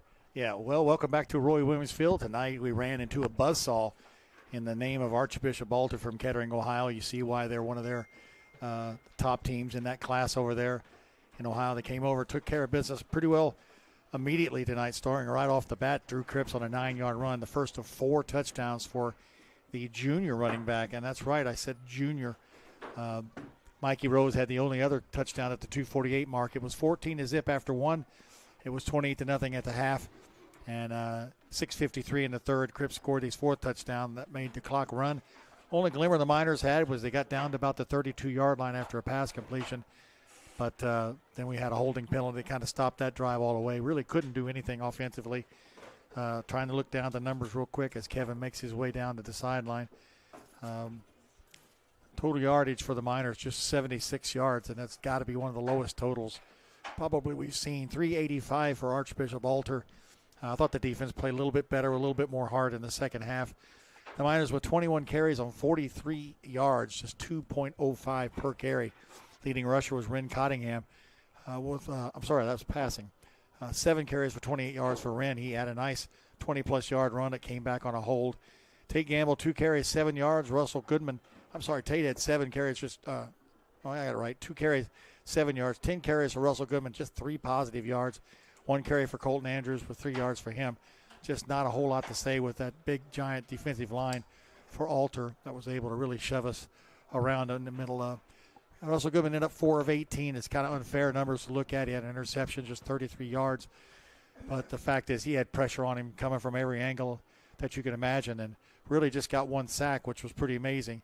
But that did affect the passing, being on target. Ren Cottingham had an 18-yard pass. Paul Oliver 2 for 10, and Oliver Stevens caught 1 for 5. Paul was targeted 11 times tonight, but he also got 3 defensive holding penalties on him called. So, a couple of them were really close, and maybe a catch would have got a little bit of action going, but just overpowering by the Alter squad tonight. Rushing for the Knights, pretty impressive. Drew Cripps, as I mentioned, 4 touchdowns, 9 yards a carry, 21 carries, 189 yards. Rod Owens, the quarterback, just as elusive, 11 carries for 70 yards. Gavin Torall came on towards the end, 6 for 23. Mikey Rose had 1 for 2. 283 yards rushing. They didn't really have to pass. They only passed when they necessarily needed to, which is kind of what their stats showed. 5 of 8 was Owens for 102 yards, 62%. He came in 10 of 17, so that's about the way it was. His main receiver was Chimdi Eze. I'm going to guess on that last name. He had 2 catches for 56 yards. He's a junior, 6'4" tight end. James Brooks caught 1 for 20. One of them was a 4th and 16 conversion. Lucas Botkin, another 6'4" tight end, caught 1 for 15 yards. So they were able to dominate when it came to that. Going down the numbers, just kind of trying to see if there's anything I can sunshine on. Paul Oliver did punt the ball 7 times. He had a 33.4 average, one of them inside the 20-yard line. Russell Goodman's kick was 38 yards. Return-wise, we saw Ren Cottingham have 3 for 53 yards, had a couple of nice spots there. Defensively, for the Miners, Colton Andrews, the freshman, he leads the Miners with 8 tackles, 4 solo. Corey Andrews' older brother was 7. And we know Corey's not playing really at 100% health, so he did come out there and compete the whole game. 7 for him. Harrison James, first game back since missing last week. He's in there for Cooper Smith. 6 tackles for him, 5 each from Russell Goodman, Paul Oliver, Aiden Sparks, and Ren Cottingham. Tate Gamble with 4. Jimmy Kay with 3. Tyler Franklin with 3. Trip Haynes 2. Jacob Breadaway and Oliver Stevens as well was 1. Had a tackle for a loss by Aiden Sparks. He also knocked the ball free. And the other tackle for a loss was split between Oliver and Colton Andrews. For the winning Knights of Alter, they're led by Wyatt Rieschneider. 6 tackles for him. Isaac Manfrey 4. Nolan Ogburn with 4 as well. Mikey Rose and Dash Coker with 3 Owens as well with 3. Jake Body and Noah Reed with 2. Quando Thomas, Brody Hine, Hunter Rosser with 3 or 2 or just 1 each when it comes down to it. Not a whole lot else to say, Heather, other than, you just got to take these games and try to learn from it. Certainly facing the kind of size that these guys had on the line is something that, you'll see maybe 1 or 2 guys like that, but not really all 5 guys on both sides of the line. And I like the fight that the Miners showed in the second half. I like the fact that didn't just come out and roll over. And you saw some nice plays. Stevens catching a pass, Cottingham catching a deep pass. And the guys didn't get their heads down and hang. They continued to try to make plays. And in the end, that's what you're going to hope for. Nobody got hurt. And hopefully next week we can come out of here and say, okay, we've faced, Monrovia is always a tough team. And they were beating Kokomo, so that says something. But it's hard to imagine a team in Southern Indiana in 2A facing a tougher team than the Cole. I can't think of the name of the team. Brain's gone dead. But these 2 squads, Alter and Corbin, Kentucky, the Red Hounds and the Knights. You knew when we saw this on the schedule coming for this year that it was going to be something. And folks, I tell you what, it's going to be one of these seasons. It's going to test the mettle of all Miner fans, and it's going to test the mettle of the team, because this schedule is definitely brutal. As I try to scan down to it, we have Sullivan Arrows. This is going to be a big one for Linton to get the team, get the town behind us, and get over there to Sullivan and have a big crowd. Everybody's going to be talking about Linton being 1-2. We heard a little bit of that last year when we were 3-2, and you never know what can happen in a team. But Boonville is going to come up after that, and Boonville has done real well. And North Decatur is ranked number 1 in 1A right now. Then we've got North Knox Eastern, and gosh, Northview is another big team. We want to go ahead while we have just a few moments while Kevin waits on Coach Oliver to say thank you to those parents and grandparents that have provided the opportunity to feature their sons or daughters or granddaughters in tonight's broadcast with a media banner. Jason and Susan Anderson, Wes and Haley Franklin, Courtney Hobbs, the sophomore cheer moms, the freshman cheer squad, Tyler Shields, Tim and Joan Warwick, and Dan and Teresa Carpenter. We'd also like to thank our personal sponsors and business sponsors in rotation of City Pest Control of Linton, Bandanas by Brenna, Green Streets, Southside Express of Linton, Wayne and Kathy Elliott, Dan and Teresa Carpenter, Tim and Joan Warwick, Diane Snobble, Martha Butler and Hadley, Niall and Kathy Regal, Casey's of Linton, Rodney and Renee Bredaway, the Tone Trove Music Shop, Mike and Beth Fusco, Pizza Hut of Linton, Rick Crines of Crines Auto Detailing, and Margaret and Simon. We'd also like to thank our Minor Pride sponsors, Walton Funeral Service, Key Associates of Linton, Linton Sporting Goods, Skinner's Towing Service, Bob Walters of Linton Motors, CAS Contracting doing business as Kramer's Tree Service, Audrey Sparks with Richard Brown Insurance, Corey Motter with Century 21 Sheets, English Off-Road, Line X of Bloomfield, Hall's Excavating, Linton Cycle Sales, Jordan Vaught Insurance of Bloomfield, Alicia Cornelius of Indiana Farm Bureau, Heritage Lumber and Supply, Crane Credit Union, Team Ortho, The Grill, Brock Anderson Construction, and Jathan Wright with Indiana Farm Bureau. Also to our live read sponsors, Fish Monuments, Bumpkin Valley Roofing with Sierra Babcock, Midwest Satellite of Linton, Autumn Trace of Greene County, Katie Marie Photography, Carell's Gas, Gaither Power Sports, Powers Orthodontics, Autotech Collision, Violet and Company, and Mayor Preble with the City of Linton. And so as we await Coach Oliver, we'd also like to say thank you to these sponsors as well.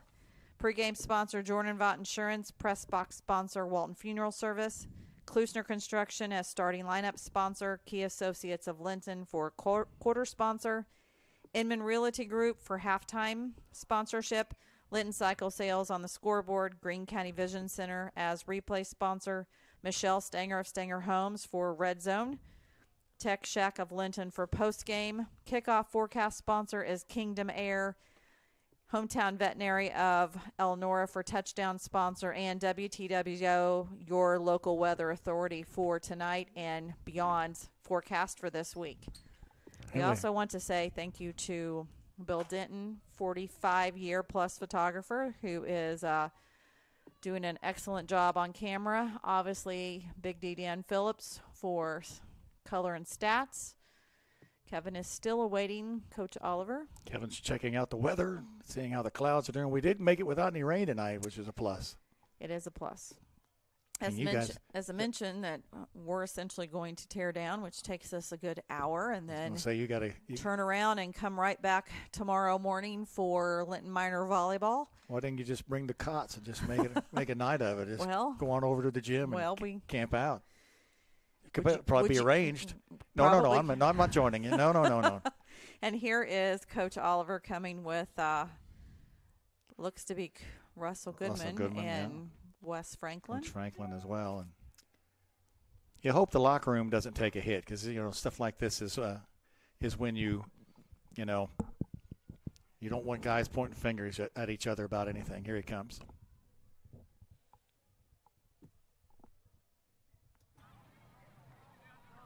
Coach Brian Oliver is kind enough to join us here on the Tech Shack Live mic. Coach, you said coming in you thought this could be one of the best teams you've seen all year. What are you thinking now? Oh, absolutely. I mean, they had a really good quarterback, the best quarterback we've seen so far this year and maybe all year. I mean, I told you in our interview the other day, I mean, it's a bigger, faster, and a version of our old Tyler Muir. And so, I mean, this kid was the real deal. I mean, we wanted him to throw. We didn't want him to run or them to stop the run. And so he made some plays, and they got great overall team speed. And I was really proud of the guys, though. I mean, the first half, we had different drives that took a little bit of our offense to getting going and different times. It was just a struggle. Our defense held strong for the most part. We were winning the field position battle, but they were having their drives and finish them. So our special teams played better. The second half, I'm sure they were thinking they were going to come out and score pretty quick and get a running clock, and we was able to stop them and get a decent drive. We just couldn't get things going, and we couldn't get in a good rhythm because of how good their defense is. We knew that. I mean, not many teams are going to be able to go up and go cover zero on us the entire time. I mean, we was able to get Paul coming across, and we got Oliver going in there and Wren making plays. But every time Russell was getting ready to go, at times he had pressure too. But they had 5 down linemen, so we knew we had to throw the ball, and we just couldn't get it at times. But there's a reason why they had a week 3 opening in Ohio, and being a quality program that they are, we knew we had our hands full, and they threw a lot of punches at us, and we threw a few punches and a few jabs. But I'd never like losing 35-0 or anything like that, but this is going to learn a lot from this, and see how we can get better down the road. I thought Krebs was one of the better running backs I've seen in a while, Coach. Yeah, I mean, I could pick out several different one of those guys and say they were pretty good. But yeah, he had about 200 tonight. Yeah, I couldn't tell you. They were all going. I mean, you can just tell we can't simulate that kind of speed in our practices, and that's the tough part for us. We can get Wren, and we can get some of these guys out there here and there to have some runs, but then when you get guys out here in the open field, it's hard to simulate those and try to make those plays. And so these week 1 and week 3 here, we've been able to see a lot of different speed, and this was probably the fastest team I have seen us play in a really long time. And so those are things that are really going to help us, and we'll get back to work tomorrow watching film, and we're going to see what mistakes we're going to make. I mean, we play a weak team. We're going to get away with poor technique and getting away with anything we want to do, and that's not going to help us when we play someone tough down the road. Sullivan coming up, and might be good timing. You got to get the kids will be fired up and ready to go for that one. Well, yeah, I mean, that's all you got to do is talk about Sullivan, and the kids will be ready to go. We go to there this year. Sullivan started off for a good season so far, and I heard they got beat tonight by Northview. And so I'm sure they're going to learn a little bit from that because they've had 2 other games that were fairly easy for them. Yeah, I mean, it's a big week. It's Sullivan week. It's a huge week for us and a huge week for them and for both communities. It should be one heck of a crowd over there, and we'll go over there and start swinging and get better this week and see what we can come up over there. Last thing I have to say is I think those fans over there had to wonder. They were ahead 35-0, but nobody was leaving. These fans were still full. Yeah, I mean, that was great. I mean, our first home game, everybody's wanting to come and see what we got, and I hope they really were able to see the potential that this team still has. I mean, this is by far the toughest schedule that I've ever had. And then I would go back and see really our program playing different teams and things like that. And so it's not easy, but if it was easy, everybody would do it. But if we want to be good, we got to work at it too. So that's kind of what we're doing right now. Thank you, Coach. I appreciate it. Thank you. Back up to you guys.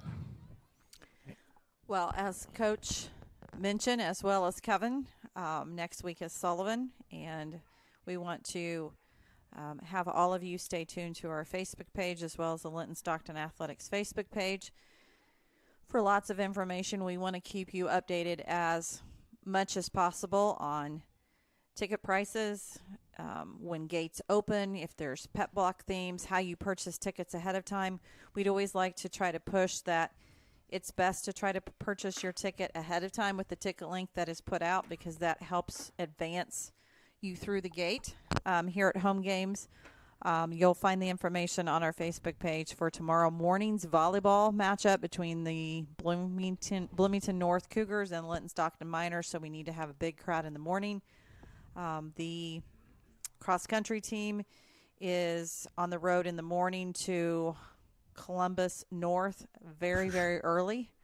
It's a huge invitational tomorrow, so we want to say best wishes to those. I know that the middle school minor volleyball team is also on the road as well. So, Big D, do you have any parting words tonight? Yeah, I can kind of give some scoring updates that I've learned before we get off the air. The ones that are important to us, I'll just look at them.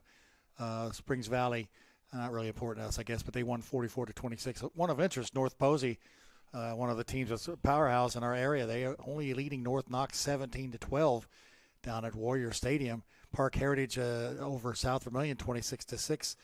One of the other games, I thought Milan is leading North Decatur 20-14. North Decatur, an opponent down the road. Monrovia still up on Kokomo.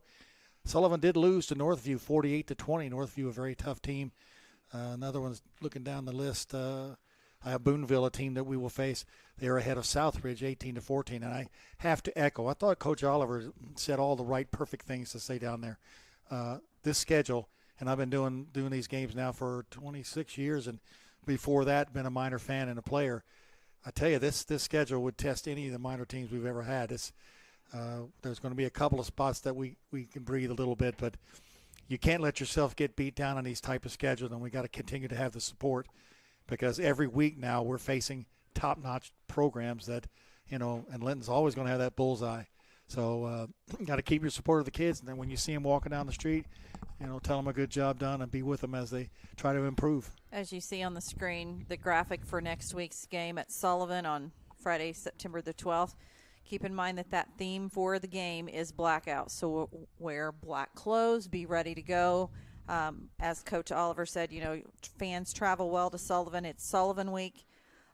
So please keep this on your calendar. Watch our Facebook page, because we're going to start promoting this game on Monday, just a little bit earlier than normal. And as you see on the graphic, Paul Oliver and Russell Goodman are ready to take on the Golden Arrows. Kevin? Just trying to catch my breath after coming back up here. Some compressions? Do you need some compressions? Yeah, I mean, I thought the interview was perfect. Was really good. Yeah. And that had to be one of the more difficult interviews for him to do. But he manned up. He stood up and said where they had failed and where they need to work, and how when you go up teams with lesser talent, some of your foils are masked. But I think the best line, Kevin, was when he said, against a lesser team, you don't follow through. I can't think of the right word he used. The techniques, you kind of back off of them because you can get by with it. You know what I mean? So you get this misguided thing that, we won 55-0, but you may not have blocked well at all until you face a team like this. Now you know what it's going to take. I thought you asked the right question. I thought it was perfect. I thought when he said that this is the toughest schedule that maybe he's ever had. And I just before you got up here, I said, we didn't address this, and I'm just going to say this and leave it hanging out there. But that, to me, was a part of maybe they need to be in a conference. Well, but we'll see if that's a debate. Yeah, the only way we're going to get out above our pay grades. Only way we're going to get out. I mean, you'd enjoy playing tougher teams all the time, and that's good. But I don't think anybody wants to see us starting to have to drive 5 and 6 hours twice a year. Well, we thank all of you for watching tonight. We want to thank Bill Ditton for traveling down from Indianapolis to be videographer for the second week in a row. Also, Big D Dan Phillips, Kevin Rader, and myself. We want to say thank you to the sponsors that make this broadcast free to view at home for all of you. And we will say good night, and we will see you once again in the morning. Bloomington North comes down for high school volleyball with a 9:25 a.m. pregame with a 10 a.m. tip-off. For Raider Media Sports, thank you for watching.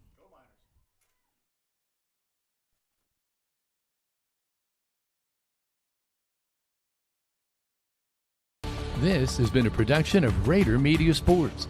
Until next time.